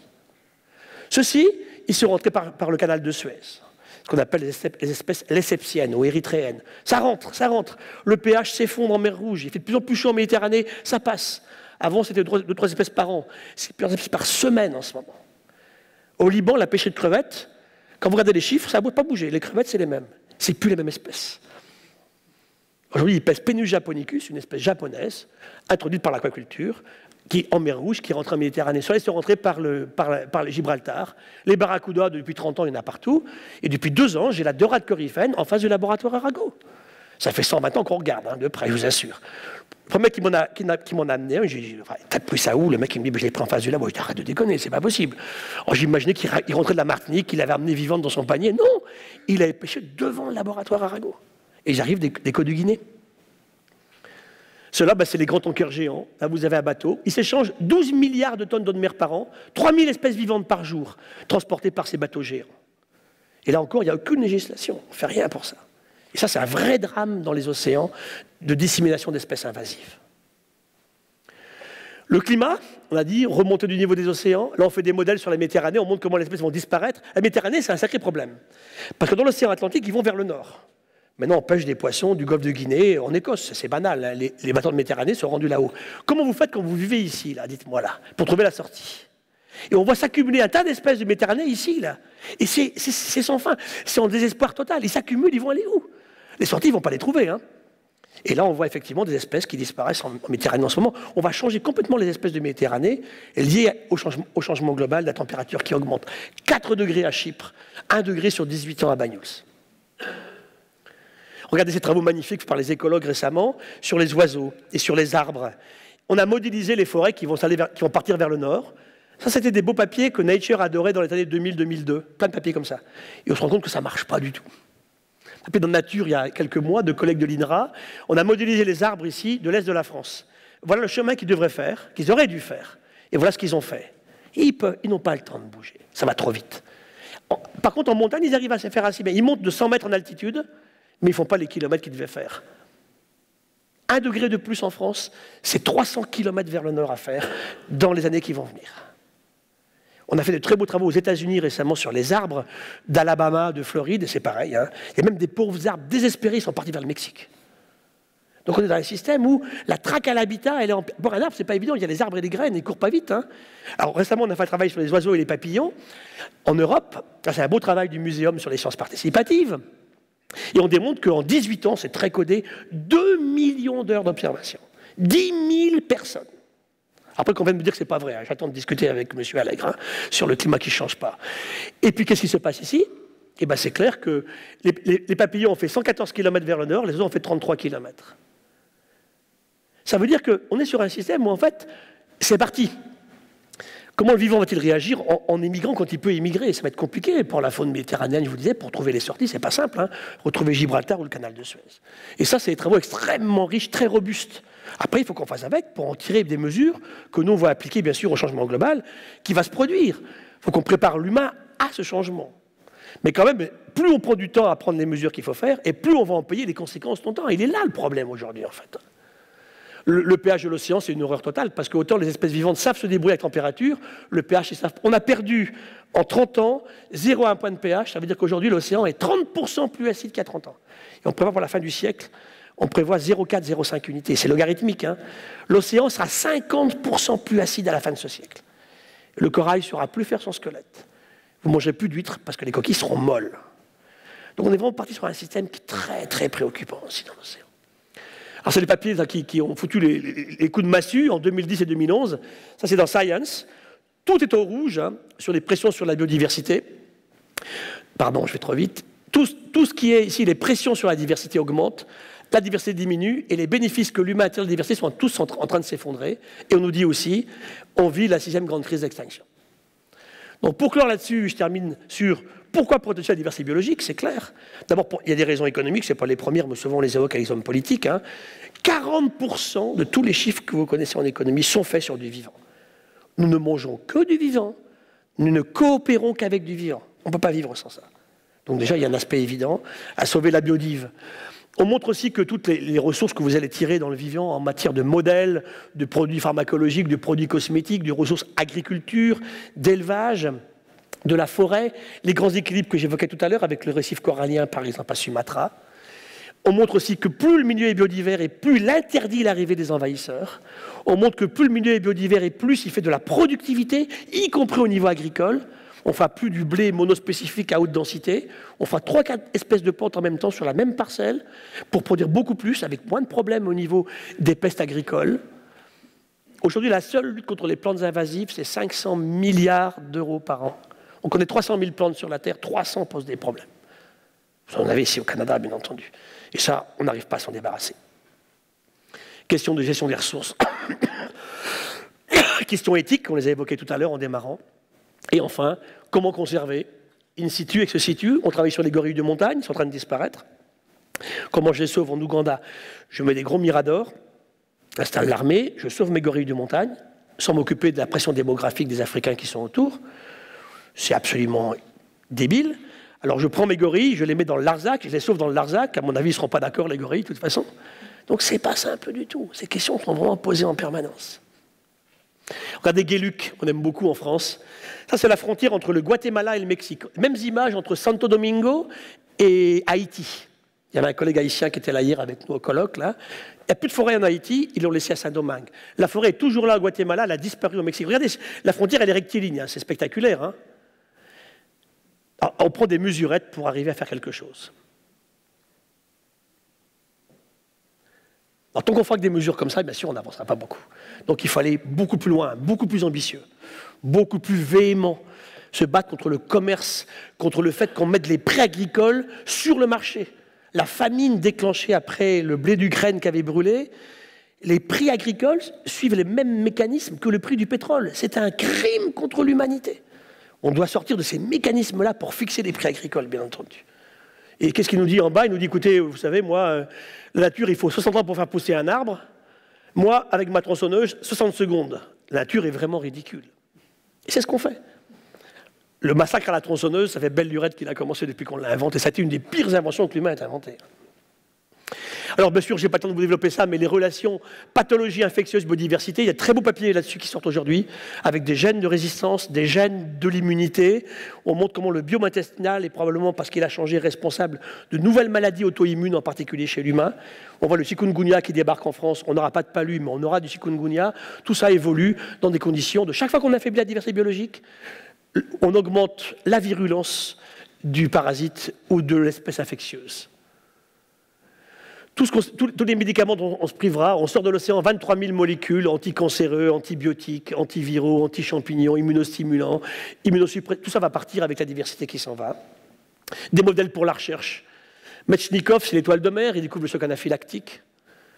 Richet, c'est la phagocytose. Richet, c'est le choc anaphylactique grâce aux méduses. Von Warburg, c'est les vagues calciques après la fécondation qui empêchent à deux spermatozoïdes de rentrer dans la même cellule femelle grâce à l'oursin. Hodgkin-Huxley, c'est le plus beau des prix Nobel, c'est la description de la transcription de l'afflux nerveux grâce à un cadeau de la diversité biologique. Un axone de calmar est 1000 fois plus grand qu'un axone humain. C'est génial, ça. Et l'intelligence de l'humain, c'est d'aller chercher le bon modèle pour faire ça, bien entendu. C'est ça la question. Hein. Kandel, lui, c'est Alzheimer. Il découvre les bases moléculaires de la mémoire grâce à la limace de mer. Avant, il était emmerdé par les 3000 milliards de neurones d'un humain, même pas très finaux. 3000 milliards de neurones, ça fait beaucoup. Et il a une limace de mer qu'on a 20 000. Et il apprend à ces limaces à aimer la lumière. Et regardez combien de temps elles se rappellent qu'elles aiment la lumière. 3 heures, 3 jours ou 3 semaines. Il met le doigt sur la mémoire. Alors, avec tous les travaux qu'on peut imaginer après en application des pathologies neurodégénératives comme Alzheimer. Tim Hunt, c'est rien d'autre que la molécule clé du cancer, vous vous rendez compte, grâce à l'étoile de mer, encore une fois. Tim Hunt découvre dans des vagues, en fait, sur des cellules d'étoiles de mer, quand la cellule prend la décision de se rediviser, alors qu'elle ne devrait pas le faire, il voit une protéine qui apparaît. Elle apparaît et disparaît, il l'appelle cycline, elle cycle. Plus tard, il montrera ce sont 2 molécules, une kinase et la cycline, et c'est le clé de la cancérisation, grâce à l'étoile de mer. Shimomura, lui, c'est la protéine de fluorescence verte de méduse. Et puis, en 2009, c'est Carol Greider, Elizabeth Blackburn et Joel Sostak découvrent les mécanismes profonds de vieillissement grâce à un truc qui ressemble à rien du tout, qui vit dans les flaques d'eau ici, hein, qui s'appelle tétrahyména, là, qui ne demande rien à personne et qui nous permet de mettre en évidence le rôle des télomérases dans les phénomènes du vieillissement. Je pourrais vous en... le prix Nobel de Jules Hoffmann, c'est la mouche, l'an dernier, je le rappelais hier. Hein. Donc aujourd'hui, eh bien, clairement, nous dire qu'on ne sauvera pas l'humain sans la nature, réconcilier économie et écologie, ça je pense que c'est absolument fondamental. Donc on fait des appels, partagés, continuer dans un monde où 20% des humains contrôlent et consomment 80% des ressources. C'est pas sustainable, ça. C'est pas du tout soutenable, donc il faut changer nos modes de vie. Regardez ici, une jolie ferme en Europe, en France, qui marche très bien. Elle ne pollue pas, elle est rentable, les vaches sont belles, ça marche bien. Manque de chance, ils nourrissent leurs vaches avec du tourteau de soja qui vient d'Argentine. Je vais aller en Argentine. Tout le soja arrive d'Argentine, transgénique ou pas. Voilà comment était la pampa argentine avec des bonians douces, là. Et puis voilà la pampa argentine aujourd'hui, hein, avec plein d'OGM partout. Ben voilà, ça veut dire que vous, en ayant un système qui vous paraît très équilibré, harmonieux chez vous, vous allez déséquilibrer quelque chose ailleurs sur la planète. Et ça, il faut en avoir conscience. Donc nous, on ne parle plus de global ou de local, on parle de glocal, en fait, à ce moment. Et voilà, aujourd'hui, on arrive à ça. Ça, c'est Jacqueline McGlade qui dirige le gros laboratoire européen d'énergie. Et bien, on vend des enfants aujourd'hui. Et ça fait partie de la même démarche. Je vais vous laisser dire Woody Allen à côté, là. Et après, je te conclue.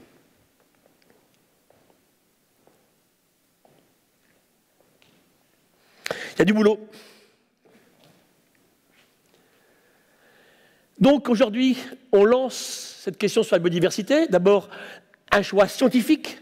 Expliquer à nos hommes, je passe ma vie tous les jours depuis 4 ans à expliquer à mes ministres que ce n'est pas une discipline de recherche, c'est un champ de recherche fondamental aujourd'hui à développer. J'ai un mal de chien. On met tout l'argent sur le diabète, sur le cancer. Je ne dis pas qu'il ne faut pas travailler là-dessus, mais on manque dramatiquement de moyens pour ces questions-là. Je n'ai pas de jeunes. Et c'est très difficile. Deuxièmement, enrayer l'érosion comment? L'enjeu économique est évident. Expliquer à nos industriels que la seule survie possible, c'est un système qui consisterait à ne jamais surexploiter et à ne jamais détruire le capital que sont les habitats. Vous aurez vite compris aussi depuis tout à l'heure que je suis un défenseur d'habitat, pas d'espèces. Donc on est sur un système aujourd'hui où si on arrive à basculer dans les 15 ans qui viennent, encore une petite chance. Sinon, ça se finira dans la douleur, ça c'est clair. Hein. Troisièmement, l'enjeu éthique, on l'a évoqué. Et enfin, l'enjeu social. Faites une carte aujourd'hui du réchauffement global. On la met sur le mur. Faites une carte des aléas climatiques forts, violents.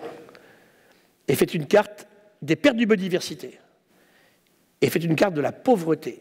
Elles sont exactement superposées. La périphérie des grandes villes africaines ou des grandes villes latino-américaines, par exemple. 1 milliard d'Africains, 2 milliards demain pour des gens qui n'ont jamais vécu dans des villes, qui vont s'agglutiner dans des villes monstrueuses comme Lagos ou Monrovia ou autres, ou Joburg, ou même Nairobi aujourd'hui, ou le Caire. Je suis allé au Caire récemment, mais c'est effroyable. Je demande au ministre, mais vous avez combien d'habitants en Égypte? Il dit, je ne sais pas, 100 millions. 100 millions. Et il me dit, en tout cas, on sait qu'on a 800 000 nouveaux arrivants tous les ans. Et ils vivent sur une surface qui correspond à la Belgique en surface. Le Nil, par le barrage d'Assouan, n'arrive plus à l'océan. On fait un trou en Égypte, l'eau est salée. Ça va durer combien de temps? La Tunisie est en train de pomper sa dernière goutte d'eau fossile. Il faut 1000 ans pour refaire des eaux fossiles, de la nappe phréatique. Qu'est-ce qu'on fait vers maintenant? J'étais récemment à un colloque sur l'eau dans la Méditerranée. 1000 projets de centrales de dessalement de l'eau de mer. Alors je dis, ok, moi je veux bien, mais on fait quoi du sel? On ne sait pas. Le sel, on va mettre sur les champs. Hein. Donc on va remettre le sel dans la Méditerranée? La vraie question. Alors à quoi sert un grand musée? Ben, vous en êtes un. Donc nous, bien sûr, nos mots-clés, c'est biodiversité, évolution, adaptation, impact du changement global. Donc pour ça, des collections qui nous permettent d'avoir une connaissance du passé, mieux imaginer, gérer le présent et quelque part peut-être, ce qu'on nous demande tous les jours, on ne sait pas très bien faire ça, prévoir l'avenir. Hein. C'est un nouveau métier des chercheurs. Depuis 10 ans, il est écrit qu'on fait de l'expertise. Aidez-nous à prévoir. Pas très simple. On ne sait pas trop bien faire ça. On n'est pas des très bons experts. Le scientifique, en fait, il doute en permanence. L'expert, il sait tout sur tout. On a un tribunal, le mec, il sait que c'est comme ça. La fille, elle est folle. De toute façon, on ne sait rien du tout. Hein. Voilà, c'est comme ça. Nous, il ne s'appelait pas du tout, bien sûr, au système. Il faut qu'on soit beaucoup plus clair. Et ce n'est pas comme ça. Donc, c'est compliqué, bien sûr. Alors, je dis à mes chercheurs, soyez experts, mais très vite, vous revenez au laboratoire. Sinon, au bout de 3 ans, vous n'êtes plus du tout un expert. Vous n'êtes plus pertinent. C'est une vraie question. Je suis extrêmement sensible à ça. L'expertise, ça dure 3 jours. Après, vous revenez faire votre boulot de recherche et vous serez à nouveau un bon expert dans 3 ans. C'est une vraie question, ça aussi. Mais le professionnel expert scientifique, c'est une catastrophe. On en connaît quelques-uns en France, vous les connaissez. Hein. Ils sont à la télé tous les jours et ils disent que des conneries. Et voilà, on fait des grandes expéditions, ça c'est Espiritu Santo, en 2006. Et là, je suis allé donc il y a quelques mois rendre au Premier ministre du Vanuatu sa biodiversité. Je suis revenu avec mes boîtes de coléoptères dans ma valise. Hein. J'avais 387 plantes du Vanuatu et je lui ai donné. Alors le type lui dit, bon, très bien, merci. Il y avait un congélateur et tout mis dans le congélateur. Alors, je ne sais pas quand il y aura une panne de courant qui fera que... J'ai gardé des doubles appareils de tout quand même. Hein. Et donc, effectivement, c'est leur biodiversité à eux. Que vont-ils en sortir? Toutes les questions posées par le biopiratage aujourd'hui sont lancées sur la Guyane. Donc, j'ai des gros problèmes. On me dit, les chercheurs, vous venez biopirater. En Guyane, il y a eu 2 brevets du prix sur des plantes depuis 20 ans. En plus, ce qui m'énerve beaucoup, c'est qu'en fait, ils veulent breveter des plantes qui ne sont pas qu'en Guyane, elles sont aussi au Brésil. Je crois que je n'ai même pas trouvé une espèce de plante endémique de Guyane. Il y a des insectes, mais il n'y a pas de plantes. Ils sont aussi au Venezuela, ils sont aussi au Suriname, ils sont aussi au Brésil.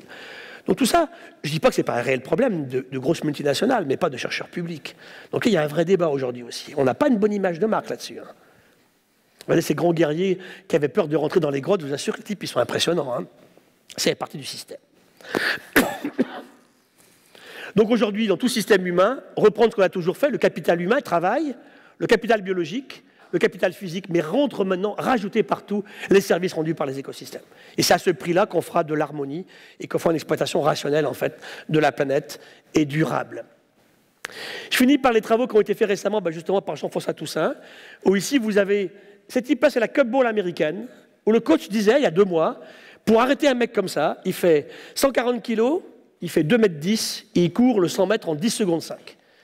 Et il disait, le mec, si vous n'êtes pas bourré de stéroïdes anabolisants qui vous ont shooté avant, vous l'arrêtez pas, le mec. Alors, évidemment, on triche, ou alors on dit, c'est pas vrai. Ce mec-là, il fait 2,42 m, là, le chinois, là. Et on commence aujourd'hui à regarder ça. On a trouvé 17 gènes qui ont un rôle dans la performance physique de très haut niveau. 17 mutations sur des gènes. Et on se rend compte que tous les grands sportifs échangent environ 9 des mutations. Et les Chinois séquencent tout aujourd'hui, tous les petits garçons qui naissent, les petites filles qui naissent, sont regardés. Et à 15 ans, on va marier les petites filles et les petits garçons qui ont effectivement ces capacités sportives inédites. C'est toutes des protéines qui sont liées à des transports d'oxygène, c'est assez classique. Tous les Chinois, qui ont des médailles d'or aux Olympiques à Pékin sont tous, depuis, il n'y a pas un qui a réchappé, tombés pour dopage. On triche. Aucune femme aujourd'hui au monde ne lance les poids aussi loin que les Allemandes de l'Est en 1982. Donc on triche, on dit c'est pas vrai. Regardez ici là, ce qu'on a pris en France. 15 cm en 100 ans, 30 kg, 35 ans d'âge, multiplié par 7 la population, les rendements agricoles multipliés par 700. L'économie, donc on est sur des systèmes où tout va à l'asymptote aujourd'hui.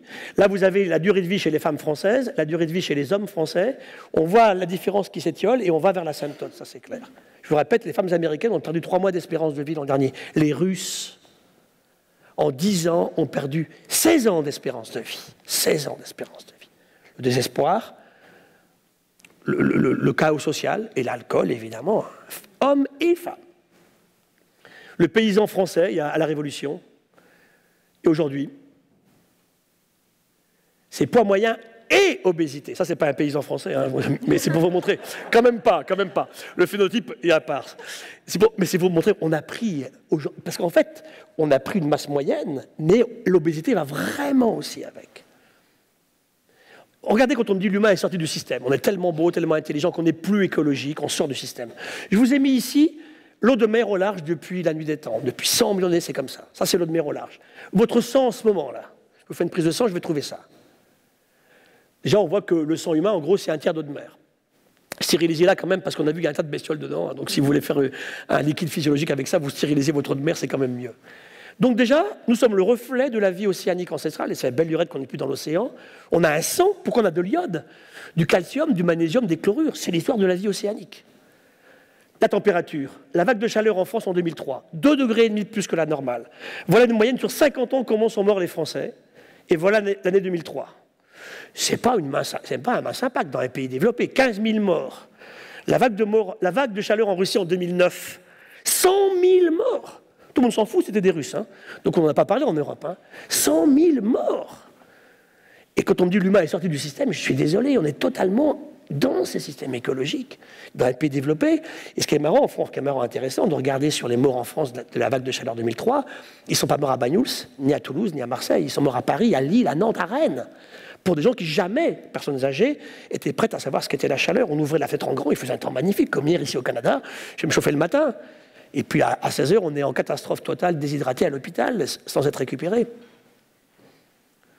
Et voilà, ça c'était mes symboles du colloque à Paris sur l'humain, que je vais reprendre en janvier 2013. Cette gamine, elle a quoi? Elle a 15 ans, elle fait ses courses en Namibie. Je ne sais pas où ses cartes de crédit dans son pagne quelque part, j'en sais rien.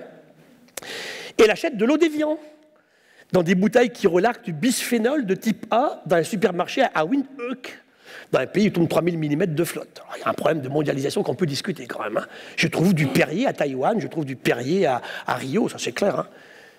Et puis celui-là, j'adore, ça c'est fait chez vous, c'est au Canada, ça, mais l'autre côté. Là, j'étais aux îles de la Reine Charlotte, et je sais pas, ils avaient vidé un cimetière. Ils avaient jeté les crânes, je sais pas quand. Hein. Et ne me demandez pas pourquoi, mais c'est comme ça. Dame Nature a fait repousser de la mousse sur le crâne. C'est très joli, hein, ça grouillait de trucs. Évidemment, je gratouille tout le temps. Hein, je suis toujours l'entomologue qui sommeille en moi. Je gratouille, ça grouille de bestioles, de colamboles, de tardigrades. La biodiversité, elle est là, hein, mais l'humain est plus tellement là pour s'en occuper, en fait. Hein. Et je pense que ça, cette photo, on l'a sortie dans ce livre qui est là. Hein. Toutes les conférences de ce colloque sont téléchargeables ici, si vous le voulez. Il y avait vraiment un casting d'enfer. Hein. Il y a le prix Nobel de physique, la médaille Fields de mathématiques, Jacques Delors était venu. Il y avait tous les grands de l'écologie étaient là, ou associés à notre démarche. Et donc on fait le tome 2 en 2013. Là, c'était l'état de la planète. Et en 2013, ça sera les solutions. Tout ça sort sous la forme d'un livre, sortira chez Quaye en septembre 2012. Donc il y a un mois, on veut créer l'OME. Ce modèle d'environnement, c'est ce qu'on va défendre à Rio. On va voir ce qui va sortir. Et c'est ma dernière image. La conférence de Paris avait conclu donc le réchauffement climatique. En point de cible, la biodiversité, les pollutions et la santé publique, l'eau. Et l'eau, il faut vraiment qu'on se repenche sur l'eau, c'est absolument fondamental. Moi qui suis un biodivers, je ne sais pas quoi, m'intéresse à la biodiversité, je reconnais que l'eau, c'est encore plus aigu comme problème aujourd'hui. Ça veut dire qu'il nous faut inventer une croissance qui ne soit pas la croissance du PIB classique. Je préfère 2 points de croissance que 10 points à la chinoise aujourd'hui, où tout est fait sur une destruction systématique des habitats et des surexploitations. C'est une vraie question, ça aussi. Quel est le coût environnemental? Et ça veut dire qu'il nous faut une gouvernance qu'on n'a pas encore trouvée. Tout à l'heure, on disait avec Charles Mathieu, c'est vrai, avec un journaliste, tant qu'on se réunit à 180 pour régler le climat, ça ne marchera jamais. Donc il y a un vrai travail ici là, de créativité, d'inventivité pour avancer là-dessus. Voilà, donc pessimiste, j'arrêterai comme ça, là. Je garde quand même un petit peu d'espoir, donc je vous les rends là, et je vous remercie pour votre attention.